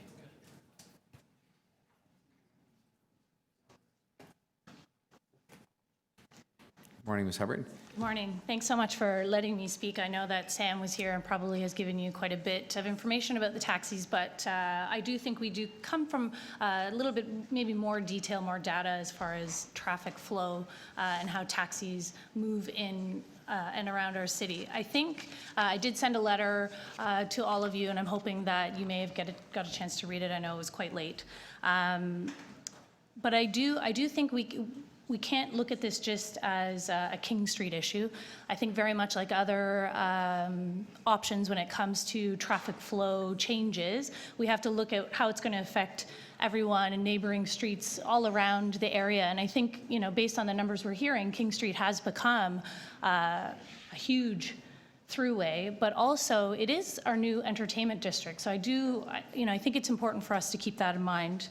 I think when it comes to taxis in general, I know with Beck, just between the hours of 8 and 9 a.m. along King Street, we're dispatching more than 50 trips just within the hour, in that corridor, and that I would suggest is probably only a fraction of the trips that we're providing. This is one company that the flagged fares, as Sam mentioned, are the ones that really are taking over King. They're the ones, this is the business that taxi drivers are getting.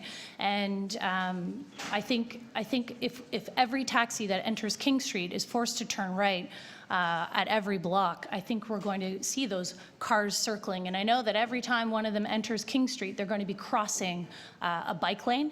They're going to be crossing a pedestrian throughway, and every time they go on and every time they go off, that's going to continue to happen over and over. And as some others had mentioned, if there are 2 taxi spots per block, again, as Sam said, 5,500 taxis, they're certainly not all on King Street, but they're going to be circling those blocks over and over and over again, waiting for their chance to stop. As Councillor Karygiannis mentioned about Wheel-Trans, for example, Beck is TTC's largest contractor for sedan services for Wheel-Trans. We also operate 140 wheelchair accessible vehicles.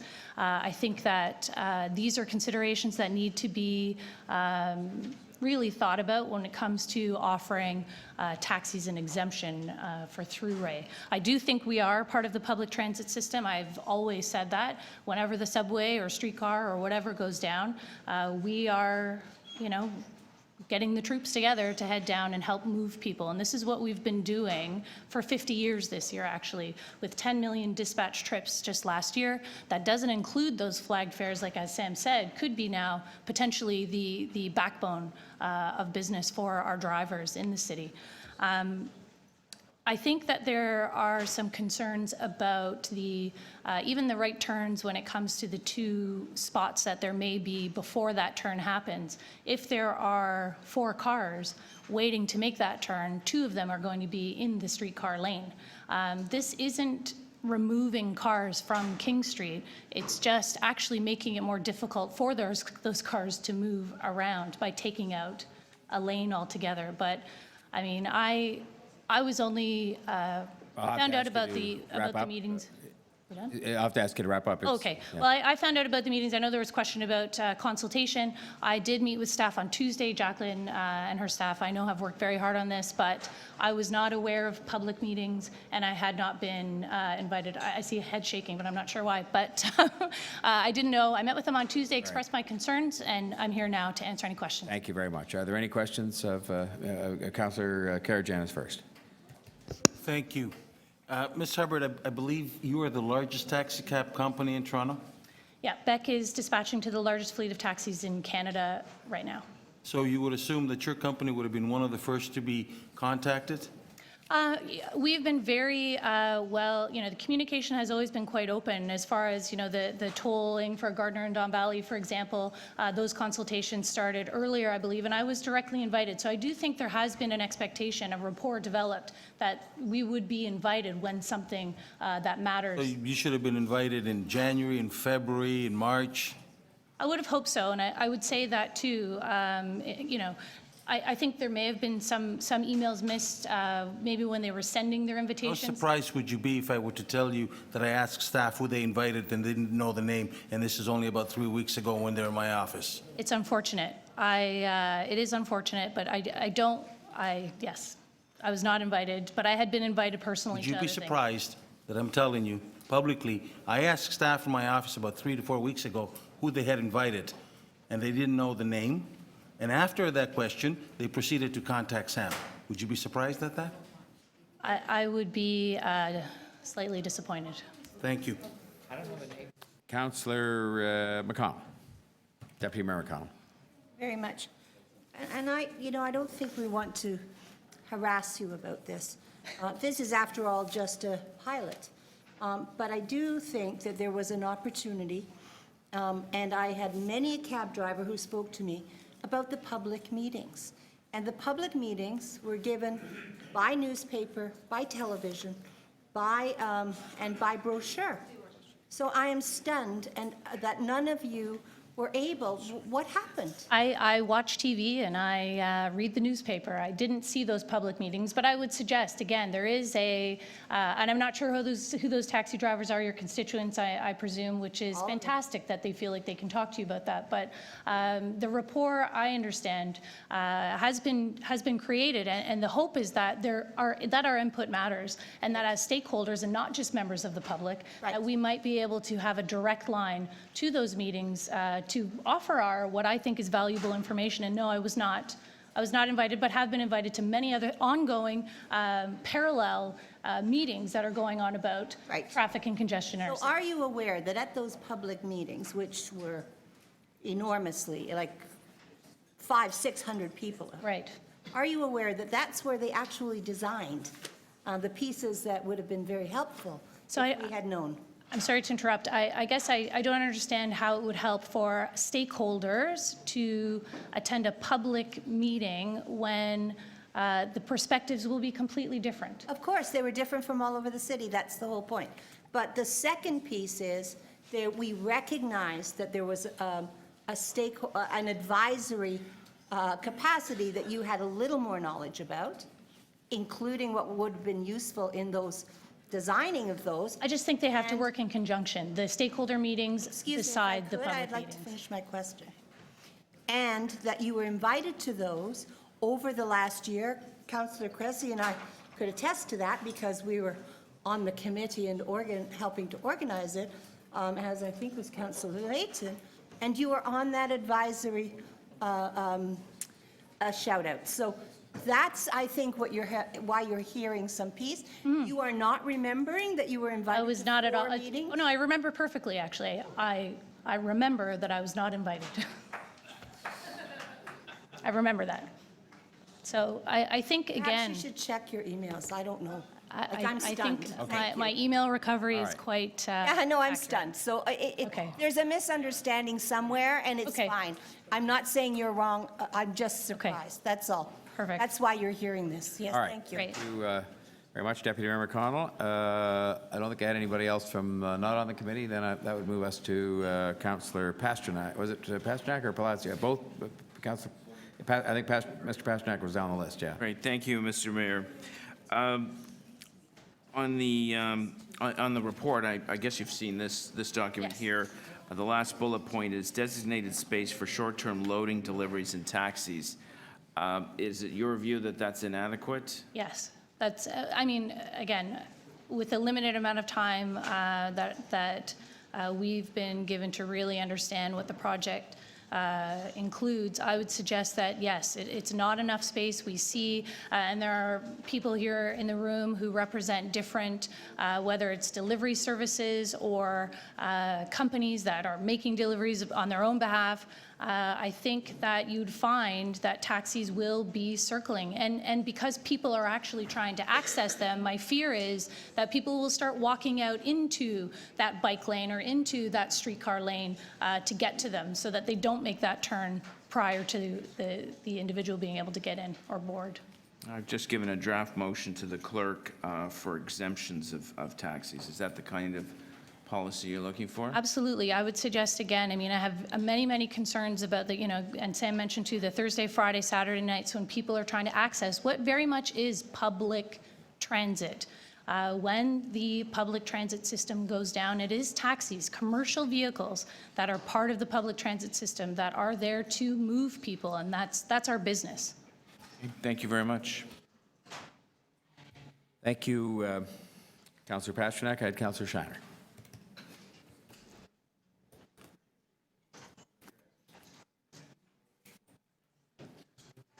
I'm over here.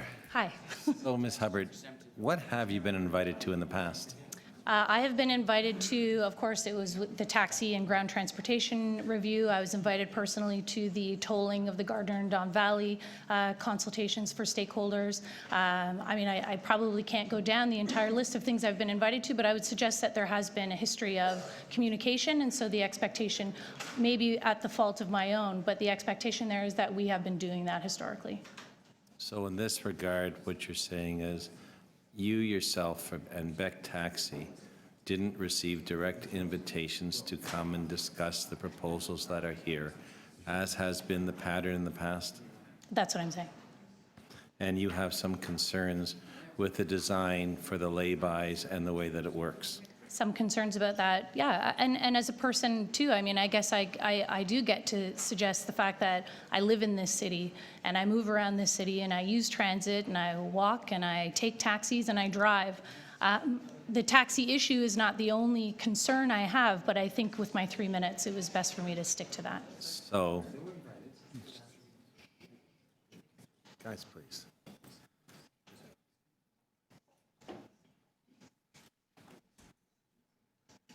So, now the previous, well, let me just ask the other question though. This has been ongoing for a while and a public issue. So if it's been ongoing for a long time and a public issue, and you yourself have been very active in public issues, why didn't you make an inquiry as to how you can be involved? I was not familiar with meetings taking place on this issue, and I would say that as an employee of a company that works from border to border in this city, traffic and congestion in general has been a very public issue and one that I have been involved in and tried to do my best to participate as much as possible. We do have a business to run. I do think that I have to prioritize what we participate in, but traffic and congestion in general, and this is one piece. So the concern that was expressed by a previous speaker is complete ban on taxis at any time. Do you think it would be possible to sit down with city staff and look if there were ways during the pilot project where taxis could be permitted at different hours or at different times to see what the impact might be if taxis were or weren't permitted throughout this period? So it might be during the full day, might be evenings and weekends only or other times, but you think you could work with them to come back with some suggestions as to, through a pilot project, which is what this is, how you could come back and make some recommendations as to when and where? I think a pilot project or discussing how a pilot project like that might work is always an option, but I think in the meantime, the idea that we would require taxis to follow what the current prescription is could be a problem. So I would suggest that at first, just to ensure that people are able to access the transportation they are used to being able to access on that street, many people who are seniors, many members of the disabled community, whether it's Wheel-Trans or not, these are people who need to be able to access transit, and streetcars may not be the best option for them. So yes, to answer your question, I'm happy to talk about that, but I would suggest that it would be after we take care of the immediate problem, which is the idea that taxis would not be permitted to go through King. All right. Thank you, Councillor Shiner. May I just ask members of council who are questioning, I don't think we need to go any further on having the sort of back and forth with respect to adequate notice or inadequate notice. I think that point has been made. I think, I'll say in fairness to the biggest company in the industry, they probably deserve more than just to watch it on the news. But I would also say to you with respect, Ms. Hubbard, it was very widely covered on the news. This was going forward. Right. So I think we both know we can do a little better and we can move forward from that. So if people have other points to make, I'll move next to Councillor Palacio. Thank you, Mr. Mayor. Through you, Christine, good to have you here. Thank you. I have just one question, and And this question is in relation to the previous questions asked by Councillor Pasternak and Councillor Shiner. The taxi industry being one of the key stakeholders Right. overall. Now, I understand that there is going to be a recommendation moved, perhaps by my colleague here, to exempt the taxi industry. But in terms of having that meaningful discussion with the industry and city staff,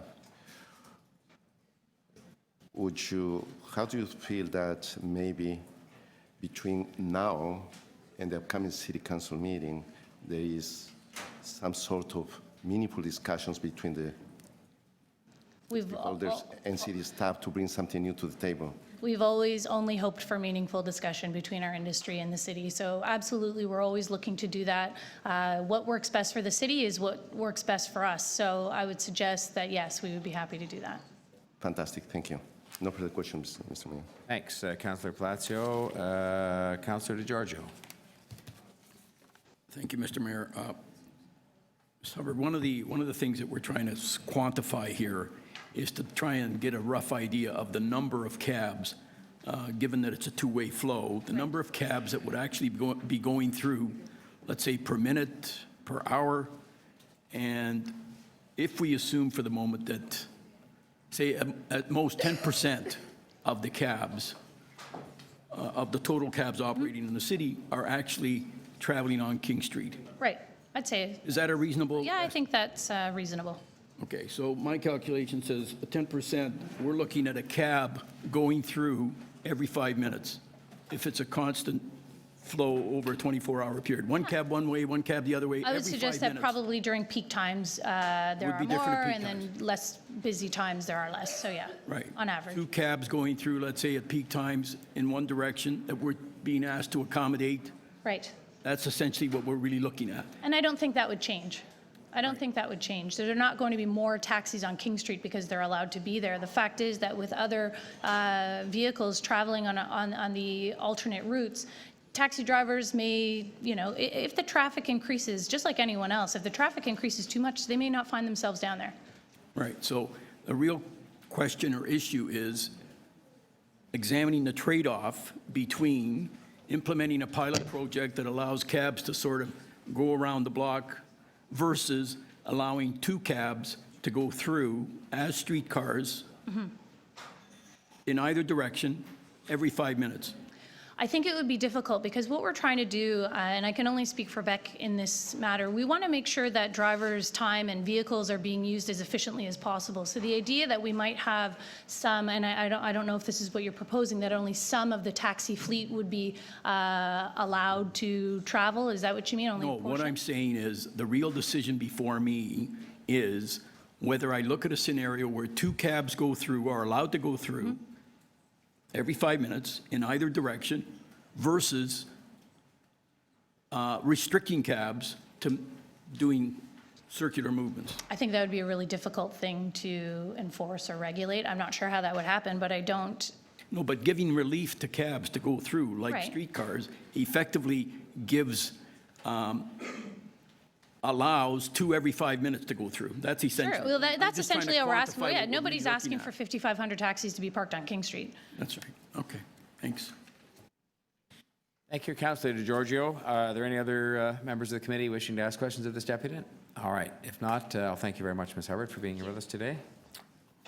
Next is Aileen Lucy, Public Affairs Canada, UPS.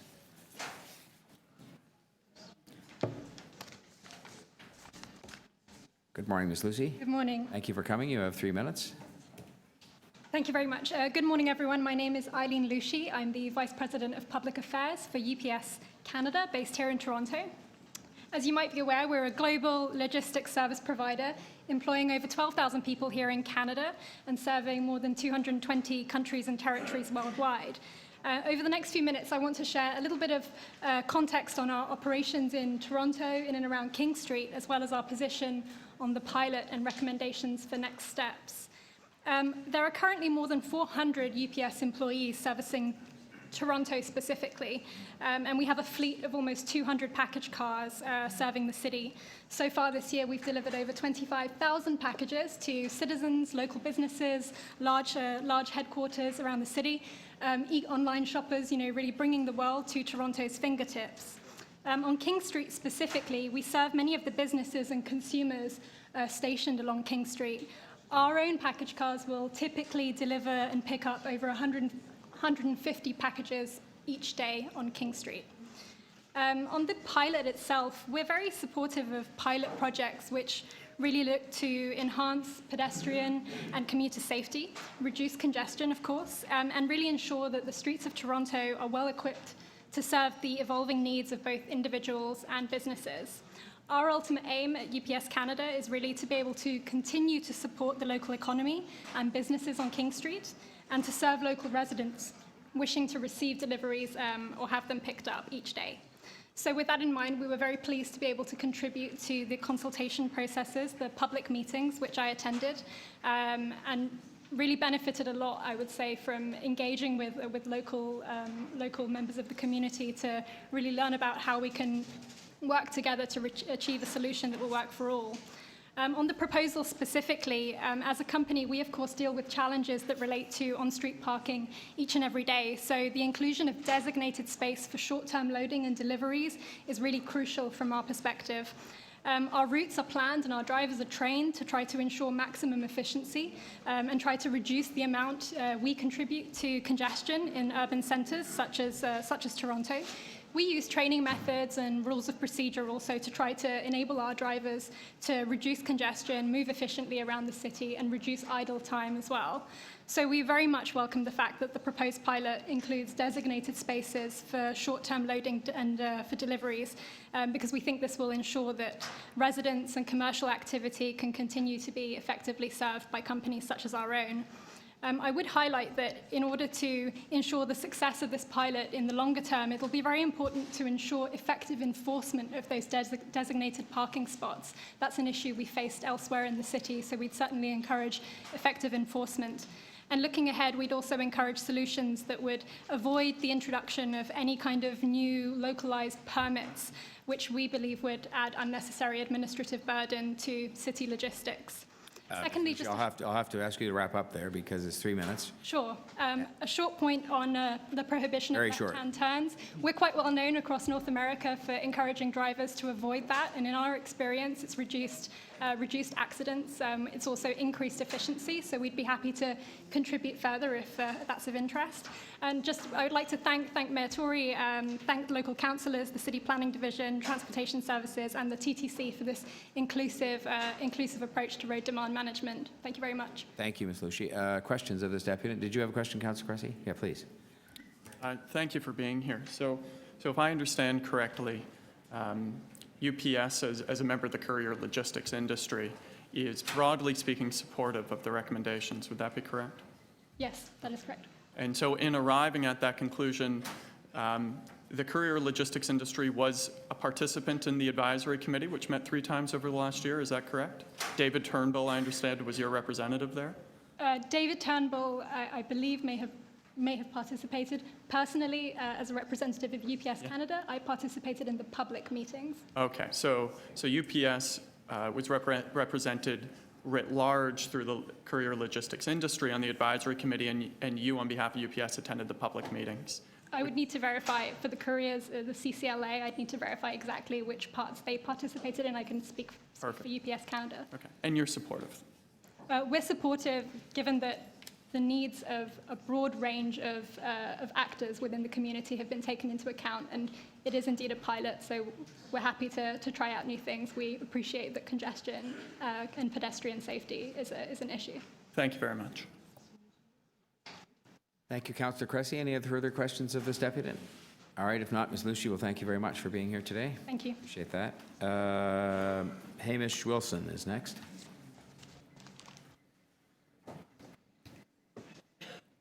Good morning. Thanks for your time. I'm certainly pleased that we're trying to think differently about all of this. I know there's been an awful lot of work that's gone into thinking about how to tweak this and do this by staff, a lot of listening, a lot of consultation. And yet I'm kind of sorry in that it's really inadequate. Much, much more is needed to be done here. It's kind of like putting a Band-Aid or a splint on a broken arm. Yes, it's progress or would be progress, but what's really needed is something far more robust, a better transit option from the High Park area, the base of High Park area into the core. In terms of how good it might be, this is from a 1993 West Waterfront LRT EA. They evaluated King Street, it's circled in the orange, and a few other options like Queen Street and Front Street and other things. King Street didn't actually fare all that well, relatively speaking. Yes, it's something. But we really, really need to do something more robust that offers more options for people, faster, better transit. We've had a long history of east-west transit ideas. This is from 1950, 49 or so. The Queen Street subway was approved by voters. We need something done. It doesn't have to be a subway. Doesn't have to be on Queen Street. It could be a King Street subway. There was a proposal by the Environmentalist Plan Transport in 2002, I guess it was. I wrestled with this, oh yeah, there we are. Alternative from 2002. Dig that up, look at it, please. I wrestled with this a lot against when I was thinking of options to the Front Street roadway. How to do transit instead. Please, let's do transit. The most important thing, I think, and the best thing that I think we could do is something that actually speeds up even a one-way transit way that takes some of the Roncesvalles and some of the Queensway cars, get them on King Street, starts a new, even reversible transit way that comes down to Dufferin, comes along to Strawn, and there's one nice thing with the rail deck park. We might actually be able to build transit over the rail deck park instead of actually doing park. But a reversible transit way that's set up for buses and streetcars, it's a bigger project, but we need to spend the money here in the city. We cannot continue to go and spend billions in subways and sprawl. This is one of the casualties of going overboard in spending in Scarborough, I'm afraid, is that where we really need transit in the center of the city, bringing transit into the center of the city, effective transit that was actually modeled out. This Front Street right-of-way was modeled out in 1993, I guess. It's faster. That's what we need. Yes, let's do a little bit of a pilot here, but where's the plan to actually do something robust? It's lacking, and that's mismanagement. I'm sorry. Thank you, Mr. Wilson. That's right on time there. And a question from Councillor Giorgio. Anybody outside the committee want to ask? Okay, Councillor Giorgio, over to you. Yeah, just to clarify what's really before us today. What's before us is a pilot project to permit some relief for streetcars to go through both ways. And what has been brought to our attention is that there are 20,000 cars that travel along King Street, and they're going to be restricted somehow. They're not going to be allowed to flow through. Do you think that's a good thing to do? I mean, in terms of improving transit. It may well have some benefit, but the trouble is if you haven't really, improved the transit elsewhere, and the trouble is Agreed, but don't bring economics into the question. The question is there are much more expensive projects we can do. I agree. Some of the stuff you threw up on the screen, there are many things we can do, but that's not the point. The point that's before us is, given the financing that's available, we are putting forward this proposal. And the question for me, anyway, is we are restricting the flow of 20,000 cars, and we're wondering whether we should impose that same restriction on cabs, because cabs make up maybe 2-3% of that 20,000 vehicles, and whether it's reasonable to impose the same restriction on cabs. That's what I see as being before us. Now, do you believe that cabs should get relief and be treated like streetcars? Thank you for the question and the thought and the concern. I'm wrestling with this myself because as a cyclist, often I go, I don't like those cabbies. Making At right least turns, yeah. you know, it's dangerous sometimes. We don't always interact well.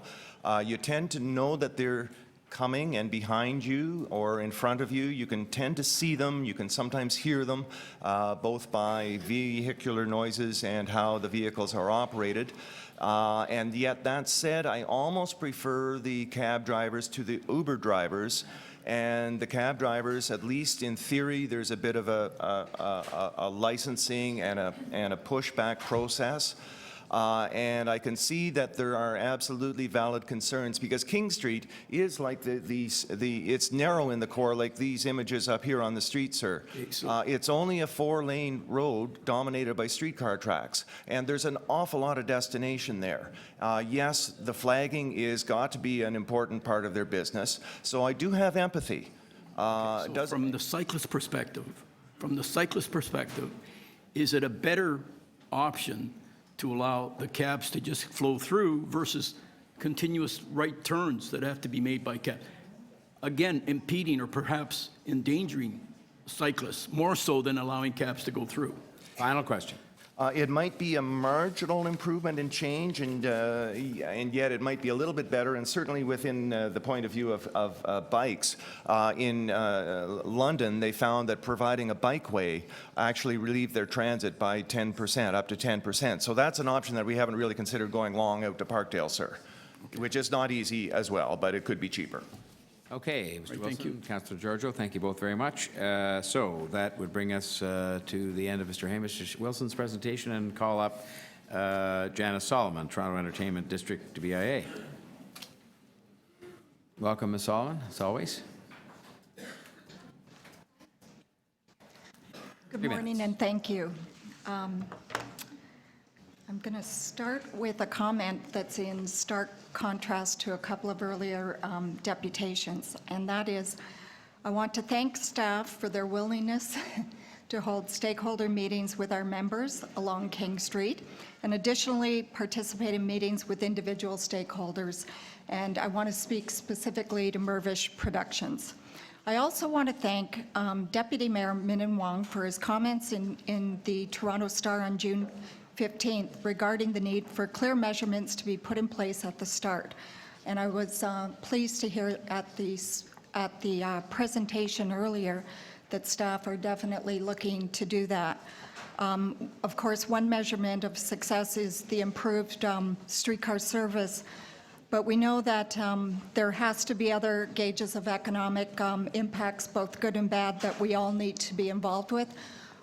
Know upfront and then monitor accordingly. I'm commenting today on Mirvish Productions because of their unique complexities. They have 2 theaters on King Street, Princess of Wales and Royal Alexandra. Many of the patrons arrive to theater by car.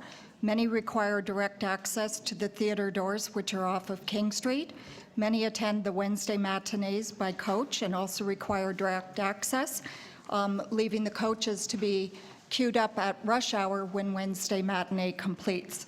Many use King Street as a route to the theaters and for access to the parking garage below the Princess of Wales. It takes time for behavior to change, but in the case of Mirvish patrons, we must recognize there's a strong percentage of them who will only drive by car. As a matter of fact, they will choose not to come downtown if it appears to be too complicated. Following the public meeting that was held on May 18th, the media reported on the preferred pilot design. Mirvish immediately received their first letter from a patron indicating they will no longer subscribe to Mirvish as it's too complicated to come downtown. We're just not going to bother. The city agreed that there needs to be a strong positive push around a message around the ease of access. But at this point in time, that effective messaging needs to come out now.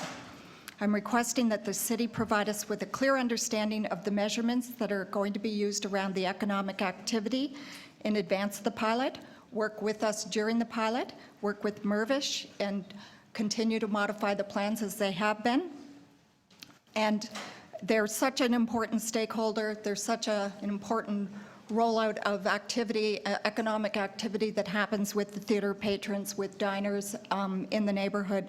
So we really want to make sure that the messaging and the economic measurements are in place. Thank you. Thanks very much, Ms. Solomon. Are there questions of the deputant, starting with Councillor Cressy? Thank you for being here, Janice. Always a pleasure.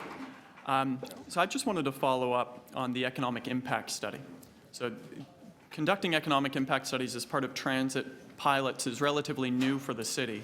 And it's something that I think needs to be done in close collaboration with the BIA and your members. And so this economic impact study, is this something that the BIA and your members are willing to be a part of and in fact keen to be a part of? Absolutely. Absolutely. Mirvish has already started to provide a lot of their key measurements that I am hoping can be incorporated into this. Yeah. And would it surprise you to hear that in the past we have traditionally as a city not done economic impact studies as part of these projects? No, it would not surprise me. And is it fair to say, so I understand the BIA is in fact keen to be a partner in the economic impact study. Is it fair to say that the BIA, some members are very keen on a transit-focused approach to King and some are not so keen? Would it be fair to say that there are differences of opinion? I believe there's differences of opinion, but I think really when it comes down to sort of the measurements that we can see, I understand the pilot is going to have a level of flexibility where maybe there's opportunity to tweak things as you go along. And I think this is really what we need to be observing here, is that I think everyone knows transit has to move and be more efficient. No one will deny that, but we want to make sure that the economic measurements are in place so that we can be monitoring everything. And so if I could then just build on that, you talked about flexibility. The proposal here to do a pilot whereby we can make changes, adjust delivery zones, do tweaks in real time, as opposed to spending multiple years and millions of dollars to design something that we can't change after the fact, your BIA would much prefer the former. Absolutely. Okay. Thank you very much. Thank you. Thanks, Councillor Cressy. Other questions of this deputant from Councillor Shiner?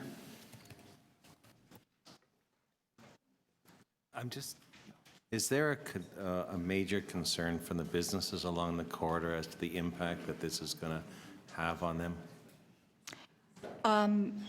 A lot of the businesses in my portion of this corridor happen to be storefront hospitality.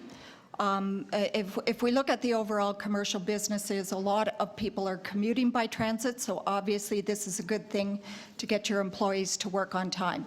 As far as the trepidation around this, it does lie in the notion that because we are an entertainment district with all sorts of cultural activities, and Mirvish being a key one that happens to be on King Street, that impacts a lot of the storefront hospitality. When Mirvish is open and doing well, the neighborhood does well. When Mirvish goes dark, the neighborhood hospitality suffers.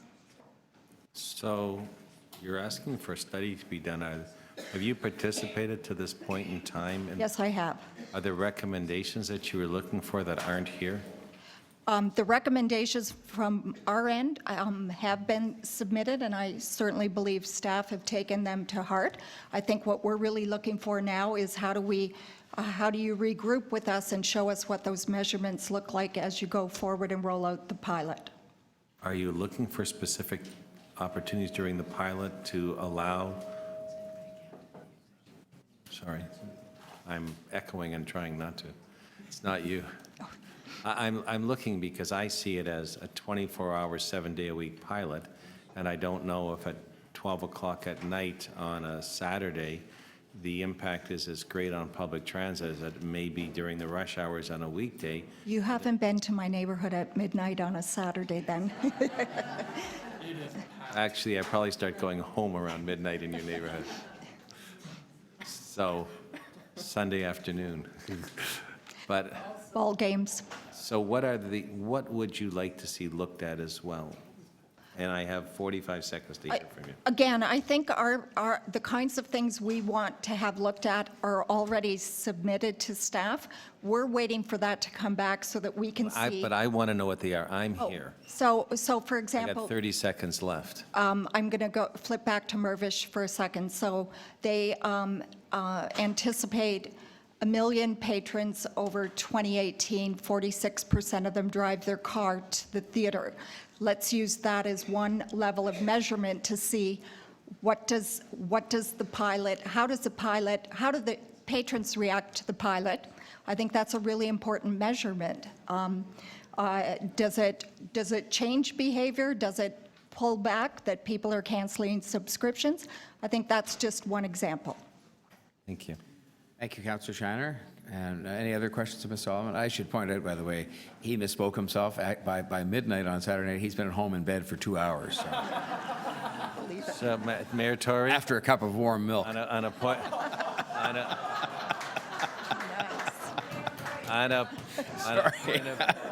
Couldn't resist. Privilege, I will call you the next time I'm out on Saturday night and ask you to join me at 1 in the morning. I won't. And we'll see who's in bed having the warm glass of milk. I won't sit by the phone. Okay, Ms. Solomon, I think we're done. Thank you so much for coming with us this morning. That brings us to the end of the deputations, and so now we can revert to questions of staff.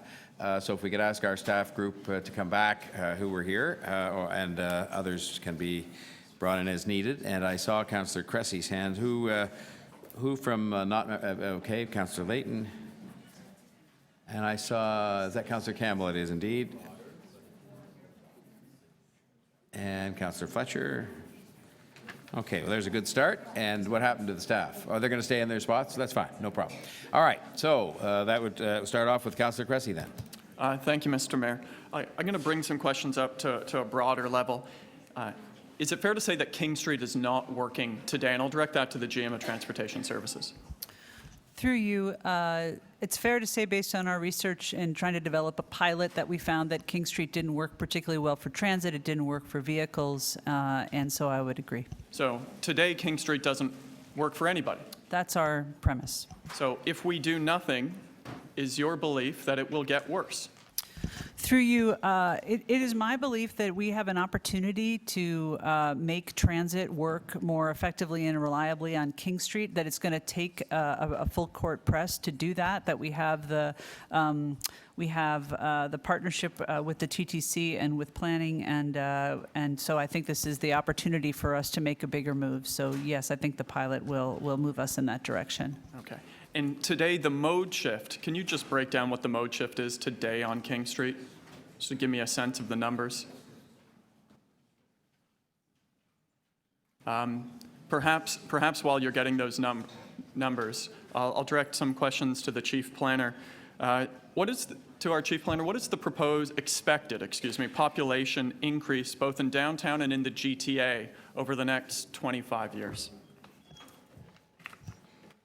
Through the chair, the population overall in the City of Toronto is expected over the next 25 years to increase by 18.8%, which is an addition of approximately 539,590 new residents into the city. A vast majority of that growth will be accommodated in the downtown core, which is growing 4 times faster than the rest of the city. The population in the downtown is estimated to increase from the current 230,000 people to approximately 475,000 people over that time period for the proposed growth that we see today. Is it true that 1/3 of all the jobs in the entire City of Toronto are currently located downtown?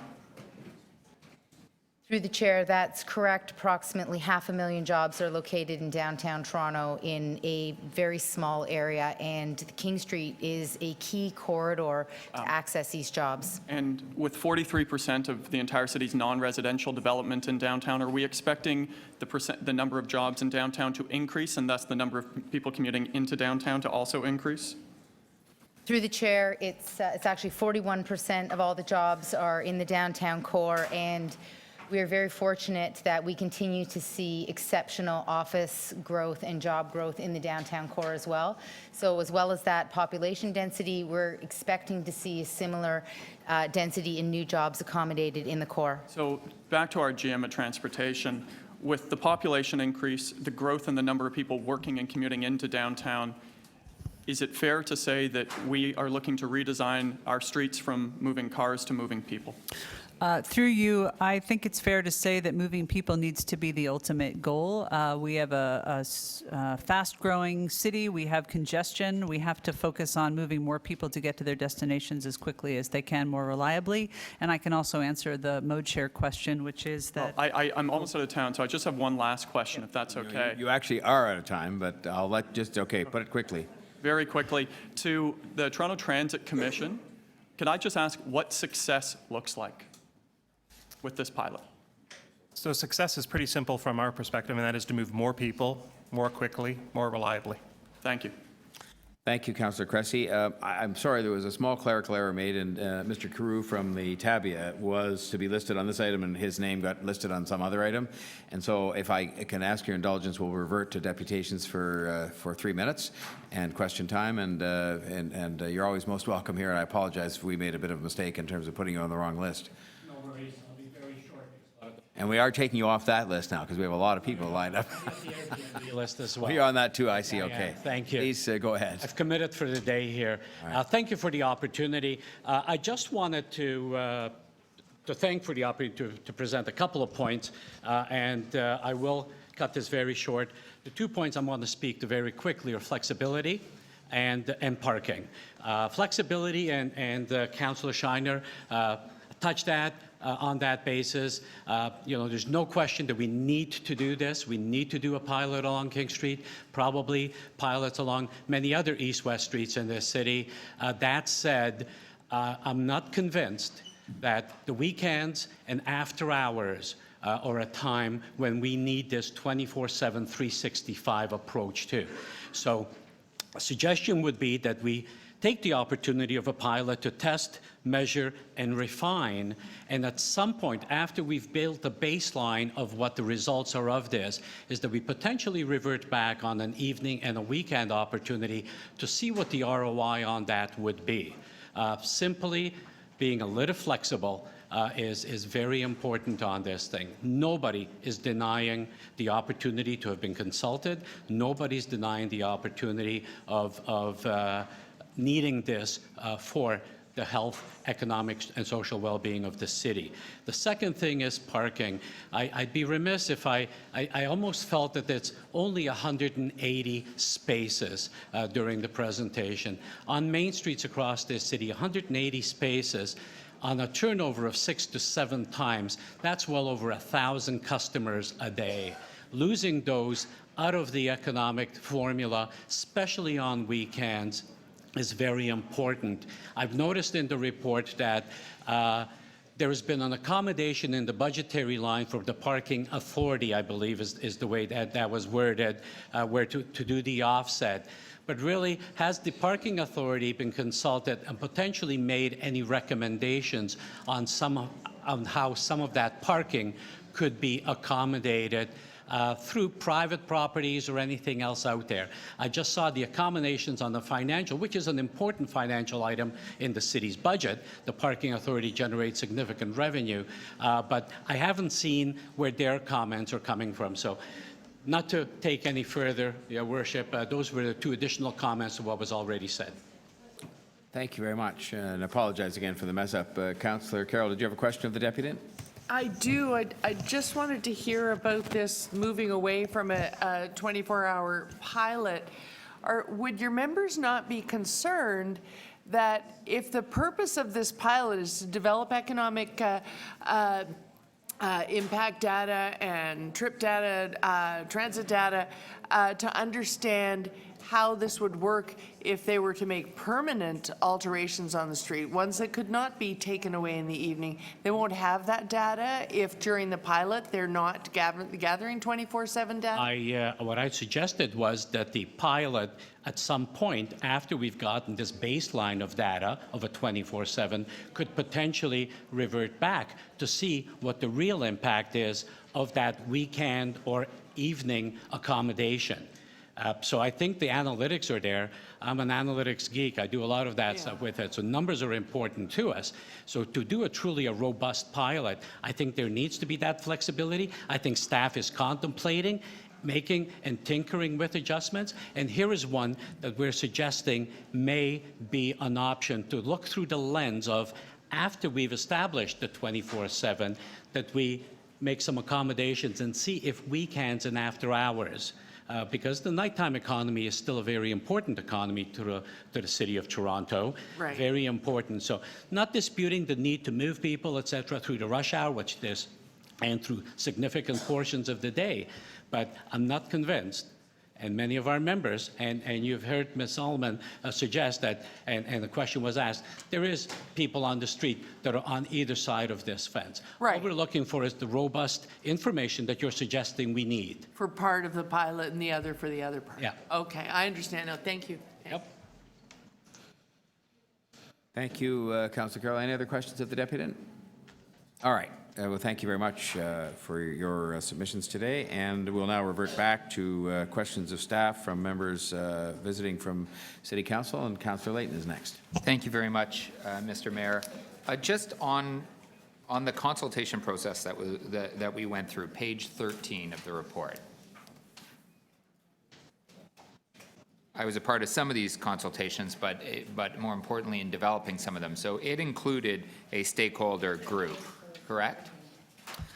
Through you, that is correct. That advised at what stages? The 3 dates you had in there. First stakeholder consultation was on January 30 of 2017. That was with the stakeholder advisory group that was referenced earlier in the questioning and included over 60 different representative groups of stakeholders. Can you go over who was invited to participate in that group? Do you know, David?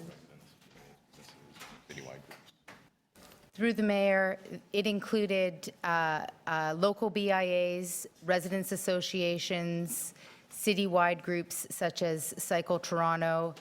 It included some special interest groups and interests such as the ones you heard from earlier today. The taxi industry was invited. The freight industry was also invited to participate. It was a very broad swath, and the group, in fact, expanded as we went through the consultations, and others were identified that needed to be included at the table. The intention was to be as comprehensive as possible. So we've heard that some individuals from the taxi cab groups may have not been invited to that. Are you able to tell us who was invited? Through the mayor, Rita Smith, the executive director of the Taxi Alliance, was invited to participate in the stakeholder advisory group meetings beginning in January. So while we didn't invite all of the stakeholder groups in that particular industry, like we probably didn't include everyone from the distribution and delivery agencies, we included a stakeholder association. Through the mayor, that's correct. Given the size of the city, that is approach that we typically take, and we leave it to the representatives of those organizations to reach out to their membership and to involve their membership as they see fit. That's not something we would have done trying to organize amongst an industry group. That's not something the city does regularly, correct? Through the chair, it's not something we typically do, just again, given the volume of interests in the city. For example, you wouldn't go out and try to organize a residents association. You would invite the residents association's leadership to participate. Through the mayor, that's correct. Can you explain to me what the impact would be? This notion of allowing taxi cabs to go straight through intersections is being kicked around the floor here, and I'm just wondering what you think the impact of that might be. Through the mayor, we believe that this could be a significant impact on the transit priority approach of this pilot project. We anticipate that taxi cabs, based on the data that we have, consists of approximately 20 to about a quarter to a third of the traffic on King Street today. A quarter to a third? That was actually your last question. Oh, okay. So, my apologies. I didn't realize we were on short time. No problem. But thank you. Thank you very much. Councillor Layton. No, sorry, Councillor Campbell. Thank you very much. Yes. Good try, though. Okay. Thank you, Mr. Mayor. You said that you did a deep dive into the data. What percentage of, I want to ask about parking data. What percentage of parking occurs on the weekends, and what percentage of parking occurs in the evenings?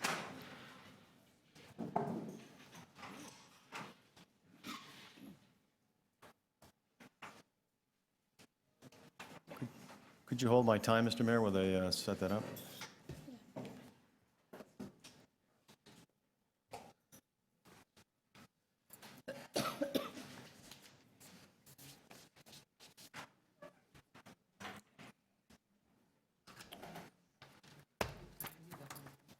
Through you, the mayor, we have some information about short-term parking in lots near King Street, and from that we can see that in the evening it ranges between 8 and 25%, and the nighttime ranges between 13 and 31%. So I'm thinking about the 180, not the lots, I'm thinking about the 180 spots that are being lost. I'm just wondering, do we have, if we don't have it, I can ask for it and get it another time, I'm sure, but do you have data on that?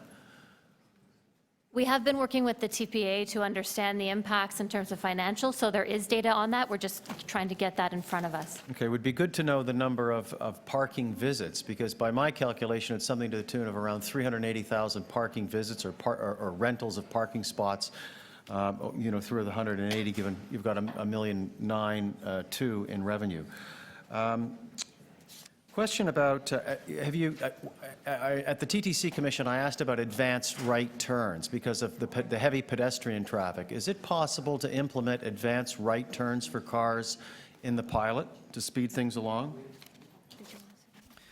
Through you, Mr. Mayor, as we discussed later in the day on after the TTC board, the changes to signal timing are something that we are going to modify or look at based on how the pilot is working. I think advanced right turns will take time away from the north-south movement as well, and so that's the balance there, is that you have to be able to see how the network works. It's one of the reasons why we picked this location for the pilot, is that there's a network-based approach here.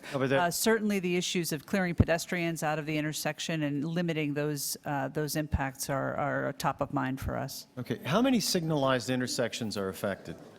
There are 12 signalized intersections within the pilot area. And in how many of those signalized intersections do we presently have advanced left turn signals during the day? I don't have that in front of me, but I can. Because that was advanced. The problem with left-hand turning cars is said to be one of the principal problems encountered by streetcars. At many locations within the pilot area, left turns have been banned because it has been a problem, in either outright or within time-restricted periods. At other locations, even when they're banned, we have illegal left turns that are holding streetcars up. And just one last question, Mr. Mayor. The people that use this route the most are the TTC operators. At any time, did you have consultations with TTC streetcar operators? So we have held a number of discussions with streetcar operators in the operating divisions. Okay. To understand what and that's both through this process, but more primarily we did that when we were looking at some of those tweaks that we undertook a year or two ago. Okay, thank you. Thanks, Councillor Campbell. Councillor Fletcher.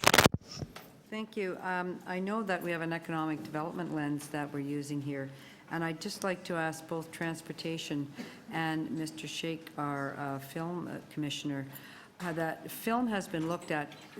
King Street's a pretty popular area for shooting locations, and have you heard from the film industry, and how have you taken what they've said into account?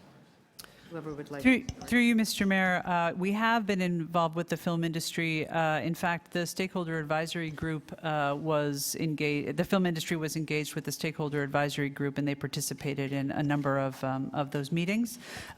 We understand their top concerns about ensuring that the King Street functions in a way that they have access for when they go get their permits to do film shoots, that they have access to parking. The permit conditions that would be reviewed in any scenario where they would come in for a film shoot would still be reviewed in the same way to ensure that we could support their activities. There's also some concern that there would be changes in the pilot to the look and feel of storefronts, which is not proposed. So is that the sum total of their concerns, and you think they can be met within the pilot? I'm sure we have committed and will continue to work with them as we go through detailed design to identify and make sure that their concerns are addressed, and that we have a thorough consultation with them moving forward. And I'll just ask our film commissioner, if there's anything that he wishes to highlight vis-à-vis film and this, one of the epicenters of location filming, which is King Street. Through the chair, thank you, Councillor Fletcher. It is noted with our fellow stakeholders at city staff, at transportation and planning and TTC to a lesser extent, that this corridor is the most major corridor for filming for a $2.1 billion industry, as we reported in 2016. And our staff and their staff are working diligently together with our Film, Television, and Digital Media Board to address concerns as quickly as possible and mitigate as many negative impacts as there might be to that income source for the city and jobs. Thank you.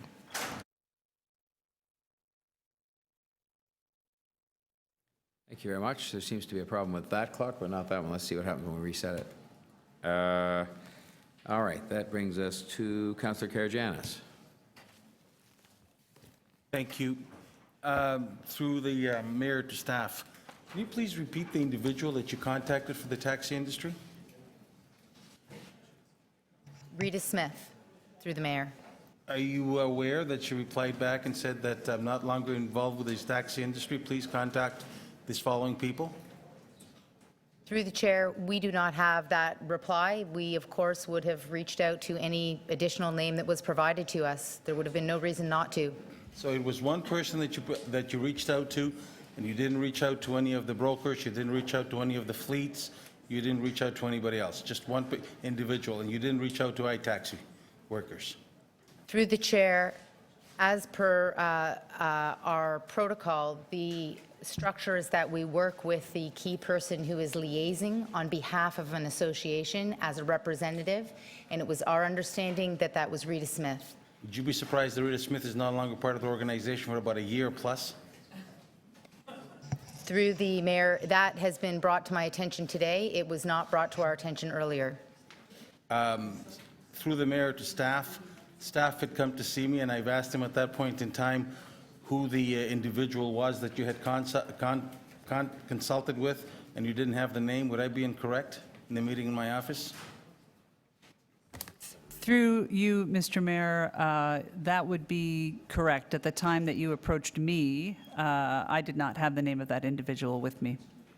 But your staff person sitting to the right of you, to the gentleman, you also undertook to provide that name, correct? Through the chair, yes, that's correct. So at that point in time that you had come to see me, Consultation, the taxi industry, had not been at the table. Through the chair, so councillor, as I've explained to you subsequently, my understanding was that the taxi industry had been fully represented through the stakeholder advisory group meetings, and that a representative had been invited and had attended. Following the meeting with you, you certainly drew it to my attention that the taxi industry hadn't been attending those meetings. So I went away, we checked with staff, and then personally reached out to both Sam and Beck Taxis to make sure that we could address that. Ms. Kismet, through the mayor, said one representative. You're saying representatives. Was it one or was it multiple? Through the chair, apologies, a correction, a representative. Okay. So therefore, I would be correct in establishing that they were not formally invited or attended any of the consultations until after you were asked to touch and be in touch with them. Would I be incorrect in that?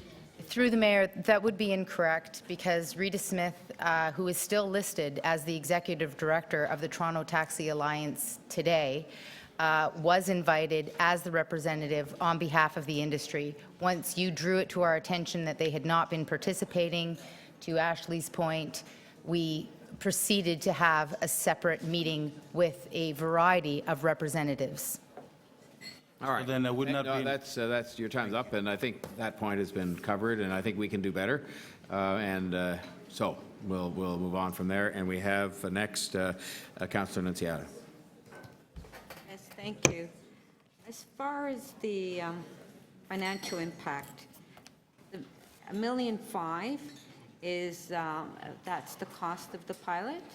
Can you tell me what that would consist of? Through the mayor, the cost of the pilot, we are using PTIF dollars, so it's a 50% match of that, city dollars versus PTIF dollars, and this funding would be used for signage, it would be used for signal improvements, it would be used for some pavement markings, and what am I forgetting? Anything? Other operational physical improvements, the planters to delineate or bollards to delineate the passenger waiting areas at intersections, moving transit shelters, that kind of thing. So that's the total cost. So the signal, is that permanent, or is that just for the pilot? We're looking to use this pilot to make improvements to our signals along the King Street corridor that will serve other needs beyond the pilot as well, in terms of having more capability of signal phasing and making improvements as needed in the future. Okay, now it also mentions that there is a reduction in revenue for the TPA, which is not included in their budget, so we would have to include that in the 2018 budget for the reduction in revenue? Through the mayor, the amount is indicated to, oh, sorry. So through you, Mr. Mayor, that we have highlighted that it will be an issue and it will be something that we'll have to deal with in the 2018 budget. Something we have to deal with. Yes, that's correct. Okay. Sorry, if I may add, it is included within the 2017 budget. That impact was identified.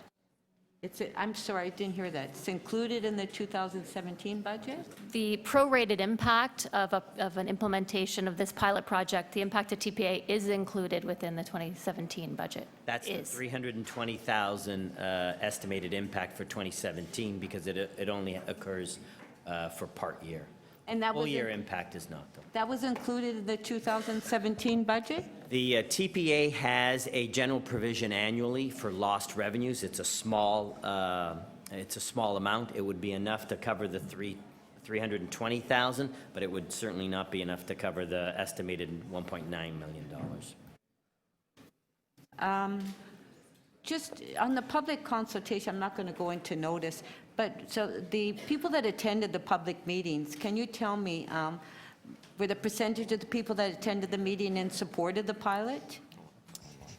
Through the mayor, the percentage of the hard data that we have and the percentage that supported the project comes from our survey because it was a hard number that was collected, and 80% of the people who responded to the survey responded positively and supported the project.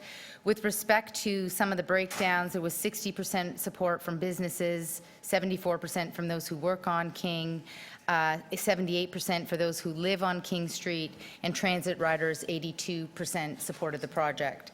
Overwhelmingly at the public consultations, which were really a work in process, they were structured very much as design charrettes.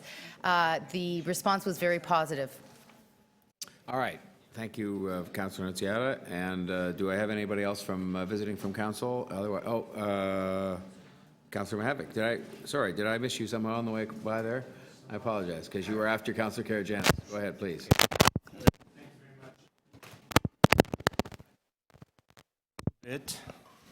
Hello. I want to focus a little bit on the idea that we would allow taxis to go along that lane. So if I remember you right, you said staff indicated that it would be something like 20% of current users of King Street are cabbies? Through the mayor, we have further detail to look into this, but we anticipate it's actually a quarter to a third of the traffic are taxis. And if they had, would it be fair to assume that if they had exclusive use, that number could actually increase fairly dramatically? Could it not? If you had a quick ride through King Street, excuse me, Councilor Nunziata. Councilor Nunziata? Thank you. Would it not be fair to assume that if you had exclusive use as a cabbie, you wouldn't go to Adelaide or Richmond, you would just go straight through King? So one could anticipate an increased use there. Through the mayor, yes, I would anticipate that if it's a choice route where cabbies are allowed, then that they would choose that route on an increased basis. And if there's increased pedestrians along that route who wanted a cab, one can also imagine that TTC vehicles would be blocked by folks hailing cabs as well. That's a fair assumption. So would it be fair to say that the principle that if you allowed cabs to use it, and if you use the principle, build it and they will come, that we could anticipate, maybe not the same use now, but we should anticipate a much higher use of that dedicated lane for public transit by taxi cabs, which would undermine the value of the whole project. Through you, the Mayor, that's our concern. We are looking to see increased support for taxis along the corridor by increasing the taxi stands both on King itself and on intersecting streets, but the concern is if they're exempt, that increased traffic of taxis would have an impact on the effectiveness of the pilot for transit. And this pilot really is about keeping that core center lane open for public transit. And the staff's position would be that that's what you want to hold dear, and you're asking us frankly, not to muck with that, not to mess with that. Council, that's correct. We're looking to pilot something in a fairly, that's a somewhat complex issue, but in a simple way, and see how it works. Great, thank you very much. Thank you, Mr. Mayor. Thanks, Councillor Mihevik. Anybody else visiting with us from City Council today who wants to be heard? Okay, on questions, then we go to the members of the committee, and I have Councillor DeGiorgio, followed by the Deputy Mayor, followed by Councillor Shiner and Pasternak. So there's a good start. Over to you, Councillor DeGiorgio. Wow, just in the midst of punching some numbers, so I don't have the answer to my question. But so I'm a little bit surprised by the information that a quarter to a third of the cars using King Street are cabs. Because if I take a quarter of 20,000 vehicles, I get 5,000 vehicles. I mean, and that means 5,000 cabs are on the street. Well, either they're making very frequent movements, or the whole cab industry is on King Street, because the cab industry is comprised of 5,500 vehicles. So the information's a bit astounding and troublesome for me. So where do you arrive at 25 to a third of the cars on King Street being cabs? Or how do you arrive at that? Through the Mayor, we have some data where we've had observed video counts to assess how many of the numbers of cars traveling King Street are cabs. And so we've looked at that to come up with that information. So we're talking about in 1 hour in a 7 to 8 a.m. slot, when there's 250 westbound vehicles, there's 80 cabs within that time frame. If 275 eastbound vehicles, 72 cabs within that time frame. So it's not on a 24-hour basis, but rather just on the rush peak hours, correct? The data that I'm speaking of here, we do want to go into it more deeply, but that's a 7 a.m. to 7 p.m. Understanding of the volumes. We do expect that even in the evening periods, as we were discussing earlier in terms of the Thursday, Friday, Saturday nights, our observations are that it's likely even higher than that. Okay, my last question, because I don't have the numbers here. So 20,000 vehicles using King Street, and we're anticipating that we're going to be reducing the number of cars on King Street as a result of introducing this pilot. Of the cars other than cabs, what percentage reduction do we anticipate? In other words, how many other cars are going to not use King Street as a result of this pilot project? Another 50%, another 25%? Through the Mayor, we're anticipating that overall it could see up to 50% number of vehicle trips reduced on King Street. We're going to get another 25% reduction in cars of just normal drivers other than cabs. Is that what we're looking at?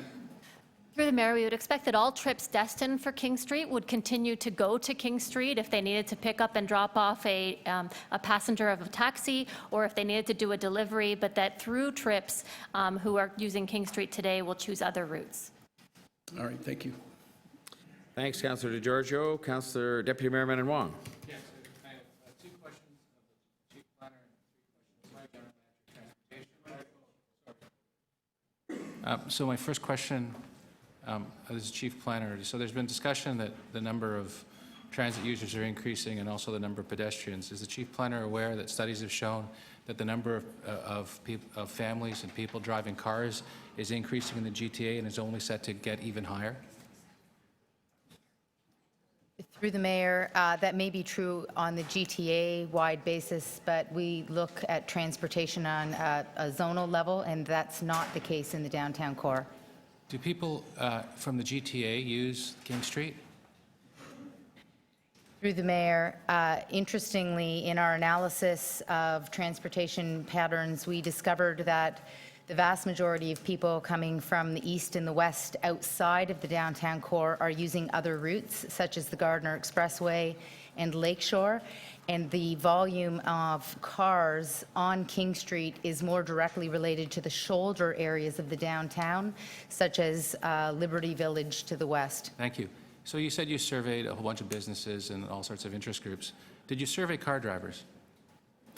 Through the mayor, yes, we did. In the context of our survey, we asked people to indicate how it is that they move and how it is that they use King Street, and we did include, of course, drivers were involved in that survey, and we do have data. 67% of the people who are car drivers who are a part of the overall online survey results support the proposed design, 67%. Okay, so my next three questions, Mr. Mayor, of the General Manager of Transportation, as they are related to more operational issues. So to the General Manager of Transportation, this went to the TTC and there were motions moved at the TTC. Are you prepared to respond to those motions in a future report? Through you, Deputy Mayor, we are prepared to respond to those motions. Thank you. My second question is, I think Councillor Campbell, who's not here anymore, said there was in-depth research that was done, so I'll assume that's a case. I'll ask actually both my questions because I'm running out of time. What are the travel times through King Street, Wellington, Front, and Richmond right now? What are those travel times? And my second question is, what will it take to end the pilot project? That is, go back to the current arrangement when cars are allowed back on King Street, the same as they are today. So what I'm saying is what are the metrics for which you're going to say this isn't working out? We need to go back to the way it was. Through you, Mr. Mayor, I think that the metrics for, we have a pretty broad set of metrics that we're going to look at that are not just about travel time, but travel time will certainly be one, both for transit vehicles as well as for drivers. And I think certainly we'll be looking at trends, and certainly we would want to be comprehensive in what we put forward to the council related to those metrics. And then I think if during the course of the pilot, we would want to modify, where we see situations that are problematic, we would want to modify them with the tools that we have at our disposal to do so and look at it again. And then if we still did not feel that it was a success based on the metrics we set forward, we would come back to the council with the opportunity to remove the pilot. Sorry, Mr. Mayor, I asked about the travel times through those streets. Does she have those numbers? Yeah, that was a question that was asked within the time. Do you have numbers on the travel times? Through you, Mr. Mayor, we will have to get those numbers and provide them to you on travel time through the corridor on those alternative routes. Could we possibly hope that might be this afternoon? By the time of our finishing this item? We're here for a couple more hours on this. We don't have them handy for the other corridors at this moment. We do have them certainly for King, but we will look to get them by the end of this That would be a session. start, yeah. If we could have the King before we finish up with questions, and then the others maybe this afternoon. Thank you.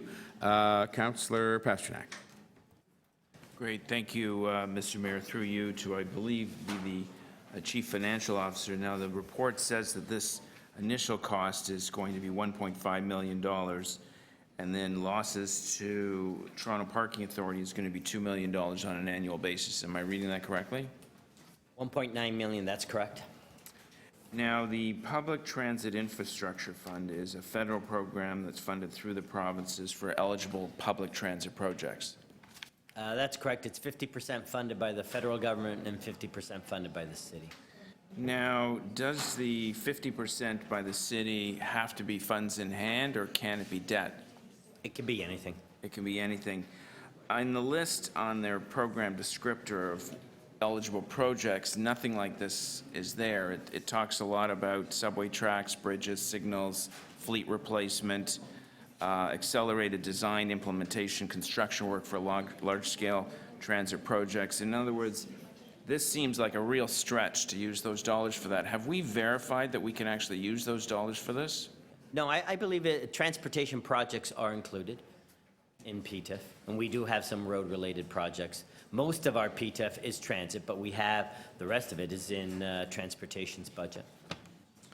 Now, going back to some of the comments written on page 1, I know there's some pretty strong fans of our streetcar system, but it says here, streetcar service can be slow, unreliable, erratic, and unpredictable travel times.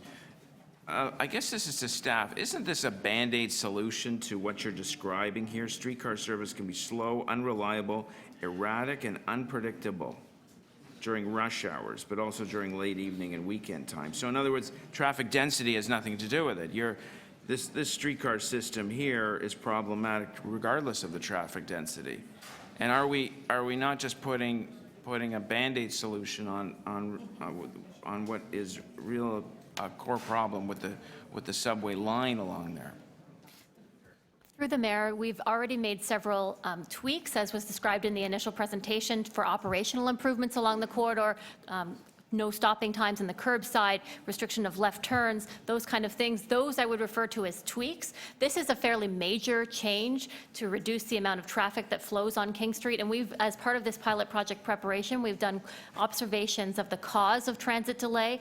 And we find that a lot of the cause of transit delay is because of congestion. There's delay at the signals related to cars turning that adds to that as well. And there's some delay as a result of curbside use. And so looking at the cause of delay, we're looking to make a larger change with this transit priority pilot project.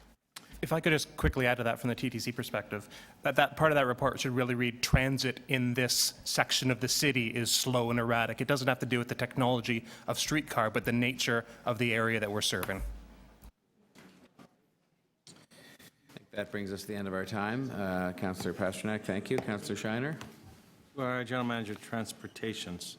So am I right in responding to my colleague, Councillor Menawong, that you don't have the statistics here as to the impacts on Queen Street, Dundas Street, Richmond Street, Adelaide Street, and none of those are Wellington Street? Through you, with regard to journey time, we want to make sure we have the right information to provide. We don't have that handy with us. We'll get it today. Is that available? Do you have that? Was it considered in this report? Yes, certainly as a baseline, before we get started, we will have more specific counts with regard to travel time. We've just recently launched HEAR technology, which gives us more specific Bluetooth reader travel time. But all I wanted to know is you don't, and you haven't looked at that now then, in making these recommendations. It's yes or no. So through the chair, so we haven't specifically looked at what the journey time impact on the parallel corridors are likely to be. No, that's part of the purpose of the pilot, to understand exactly what those impacts are. What we have done is we've looked at what we expect to happen in terms of the traffic flows, so we understand what's happening there, but we haven't actually Can I go journey time. to my questions? The answer was simple. No, you don't have that. Was one-way streets, in other words, King Street one way, Queen Street another way, and those options looked at? Through you, that suggestion has come up a number of times. We did look at what, not specifically at what the cost would be, but enough to know that the costs of doing a one-way service for a pilot project would be not possible to do in terms of changing signals, changing signage, impacting people's walk time to their destination. So we no, don't we know did not whether look at making it. the other streets, as other major cities have, one-ways, would be a better recommendation than this.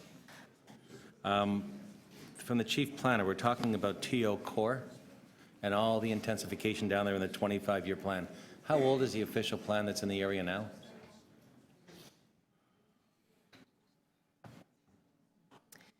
The TO Core plan that we're doing right now is creating a secondary plan for the area. There are many official plan amendments in the area. Average on how old? The overall official plan framework that we have that we've been updating. Oh, it's not an easy answer because some policies have been updated and some haven't. For example, all of the heritage policies were updated Not in heritage. 2013. The official plan. Because They my are next official question plan. is, how many applications that are coming in the core are amendments to the official plan? On a percentage. Are most of them not amendments to the official plan? Through the mayor, I don't have that information in front of me, but I can in fact get them because But are most of them not amendments? You sign the reports. Are most of the applications through the not mayor, but if you're asking which are amendments, the one that would mean, I would have to look at how many permits are pulled, which I don't sign. So for example, on Yonge Street right now, we have many mid-rise buildings being built as of right. There's no report for them. Why is it when I ask on one area, you answer me on something else? We're talking about the King Corridor. Point of privilege. Last Point of question, privilege. and I think, I would just like let's people to treat our city staff with respect. In due respect, Councillor McMahon, I'm right. trying to get an answer to a Okay, question. both of you. And I Councillor never Shiner? get a straight answer from the chief Councillor planner Shiner, on the issue that I'm just- asking. I'm going to give you a few extra seconds just to ask your question again, and then, we'll take it from there. There's 20 plus, it says in here, 20 plus stakeholder groups attended the meeting over here. Is there a list of them and a reason why, when there was no response from the taxi industry, someone didn't go back and try and find out why they weren't there? So can we get that list? Is it out? And why, when no one responded, the one contact didn't come back, no one made an effort to find anybody else, and it had to be a member of council that found that out? Through the mayor, the list is available on the website, as are the terms of reference for the group. And you're absolutely right. We regret that we did not follow up when there was a non-response from the Taxi Alliance. I think, I earlier on said on our behalf, I think that we have to do better, and they also were watching the news, and this was on the news many, many, many times. So I think there's a bit of fault on all sides, but we're the ones that have to get the notices out properly to people, and if they don't respond. So I think that lesson has been learned. Thank you, Councillor Shiner. Councillor, So Mayor Tory, so can that list of the 20 plus then go with to council? When this goes to council, the people that were consulted, that's all I want. Can it go to council? Yes, can it be So we just provided? put it as part of the report. It's on the website, but put it as part of the report. The people that were consulted, the names Yeah. of those that were consulted. It's only I guess I'm sure that's not a problem to have it go. I think that'll help when it gets to. We get that, just append that to the report that goes to council. Okay, I had, over on the other side here, I had Councillors Crawford and Bilo. Did I miss anybody with their hand up? All right, then that would be Councillor Burnside. Mr. Okay, Mayor, Councillor are there member, or is somebody from the Toronto Parking Authority available for questions? Anybody here from the Parking Authority? You want to stand that down? I would appreciate, I do have some specific questions on the spots and I think we'll be finished questions just after lunch, so maybe we could get somebody here in the meantime. if not, I mean, then I could ask them at. Or you could talk to them over lunch, but why don't we see you? Yeah, I just had some We'll stand that down. specific questions on Councillor Bilo. That's me, yes. I know there's been a couple questions around this topic, but I still haven't been able to understand fully. The streets around King Street, so Queen Street, Richmond, Adelaide, and so on. So you collected the data so you can compare and measure for the future? So through you, Mr. Mayor, so we focused, as in ramping up for a pilot project, we focused on looking at speed and, volume and speed on the corridors within the pilot area. We're doing a more comprehensive modeling program. We're also going to baseline the information before we go forward. And so that information, as we're trying to get, we've done more looking on King Street in particular. We did some manual assignment of trips to look at how the 50% of the trips that would be shifted off of King Street as a result potentially of the pilot would move to other corridors. And it's one of the driving reasons that we picked this area of King Street, because there are parallel corridors. Okay, so we will be measuring that in all that pilot area that you're taking consideration that. Through you, we will, and in fact, we'll have a lot more data monitoring through the pilot. It's one of the reasons why we stand up a pilot, and we do not have all of that data at our disposal right now. Okay. So this is a $1.5 million project, 50 for feds, 50 from debt. But then I couldn't understand, what's the 600,000 from the TTC? Because in the report, you talk about TTC having $600,000 available. Is that part of our half? So that's a variety of items, including communications, some increased route supervision, some overtime. It is what we think it will cost to operationalize this and give it the highest chance of success over the course of the year. On top of the 1.5 million? Yes, that's right. And so when we have the report back, should we expect that if the recommendation is to maintain it permanent, that there is also the recommendations and the costing for having something like this done on a permanent basis? So it would be of a different amount for the TDC. As I say, some of that is communications to make sure that not just people that live along King, but people that live beyond King and in other different parts of the city understand that this is happening and make travel choices before they even get down to the pilot area. Okay.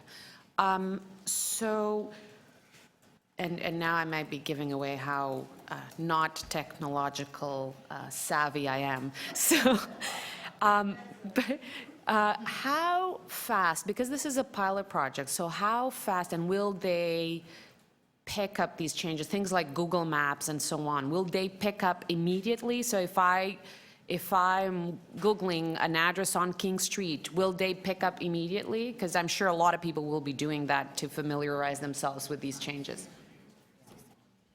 Have we contacted them? Do we know how fast this will go? Do we know how effective it will be? Through you, Mr. Mayor, yes, we have a liaison with them. We actually work with them on a relatively frequent basis to share information. And this is something we'd certainly want to sit down and walk through the details of to make sure it gets captured appropriately. And immediately? Yes. Okay. Great. Thank you. Thank you, Councillor Barlow. I thought that was actually a very logical question that did not display any. Okay, I had next, Councillor Burnside. Thank you, Mr. Mayor. Through you, how much work has been done on the potential impact of, to the businesses on King Street has been done?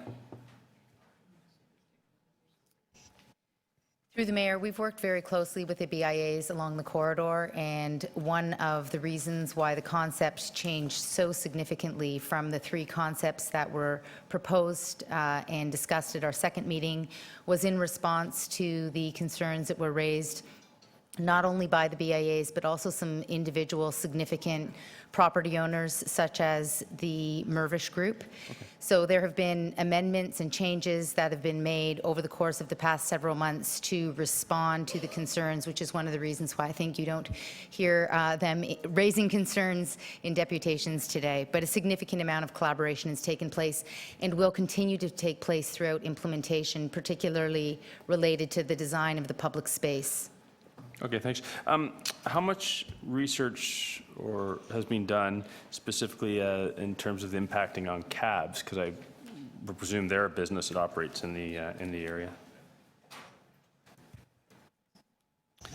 Through you, I would say that we certainly have a little bit more work to do in terms of the through movement proposals that have been talked about today. We did focus pretty heavily on the cab stands and ensuring that we could provide access for cabs and in fact increase access for cabs on the curbside, and that I think it's fair to say that that was the focus of our assessment. Okay, thank you. And in terms of, I know we went all through the consultation. We don't need to do that again, but in your recommendation is to sort of go forward as is. So any further consultation before we actually get into the pilot, how useful do you see that? Through you, it's actually quite useful because we have to go through and really fine-tune the block-by-block design between now and when we go live. We have to look at the balance of that curb space use.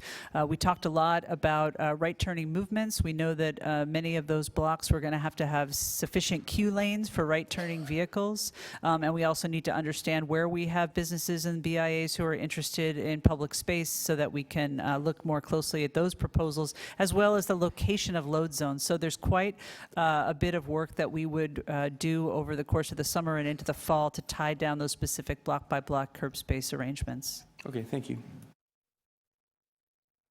Any other members? I have just a couple of questions. Any other members wishing to ask questions? Well, we'll just be heading towards lunch here, and I'll put the clock on. Could I just ask, I don't know whether it goes to Ms. Gray or otherwise, but I'm just back on this business of data points that we have at the beginning, because I don't know how we know in the context of all the different things, business, cycling time, transit time, traffic time, et cetera, if you don't have a starting point, I don't know how you measure where you've ended up. And I know Deputy Mayor Menon Wong made some comments about this and moved a motion, I think, at the Transit Commission may be planning to do so here today. But I'm just concerned that we don't have some of that information. And look, I'm the first one to know that, you know, when you get these numbers, they're frail because it could be that they included as snowstorms or traffic accidents or all kinds of things, because I've been watching them closely with regard to some of my efforts to move traffic downtown. But I know we have some data and that we're getting more. But could you just maybe expand upon why we can't seem to get a single number easily on this and talk about that a bit? Thanks, Mr. Mayor. I think the issue that we're grappling with now is just on the travel time issue. Certainly to have a baseline before we would launch the pilot, we have to tie those numbers down pretty specifically. As you know, not too long ago, we just put the Bluetooth Hear readers in the downtown. We have the ability now to get more travel time, both as a baseline and also in changing conditions, and we will look to get that information as promptly as we can get it. It has to be analyzed and scrubbed before we can come up with a number that we want to put forward, because whatever number we're put forward certainly is one that we're going to use as a baseline that we would want to be held to and that we will be held to. So I'm right in saying that I think the pilot, as contemplated in the report, is going to start sometime in the fall. So here we are in June, so you're just saying you're committing that sometime between June and the fall there will be some number or even a range of numbers that come from data that we have collected historically and are now collecting by new modes that would be made available to the public and to the council with respect to some starting point? Yes, that's correct. And for those and at a minimum trends, desired trends for all of those metrics that we have listed. And would I be right that that includes as well kind of not just King Street itself, but also it includes Adelaide and Richmond and Wellington, some of the streets that were mentioned earlier on by one of the other questioners? That's correct. Okay. All right. On that note, I think what we'll do is we'll obviously take a lunch recess from 12:30 to 1:30, and when we come back, we'll have, I think, one more round of questions. Maybe, Councillor Crawford, we can make an effort to solve that over lunch, and if so, we'll, right? And then we'll go. All right. All right. Thank you very much. See you at 1:30.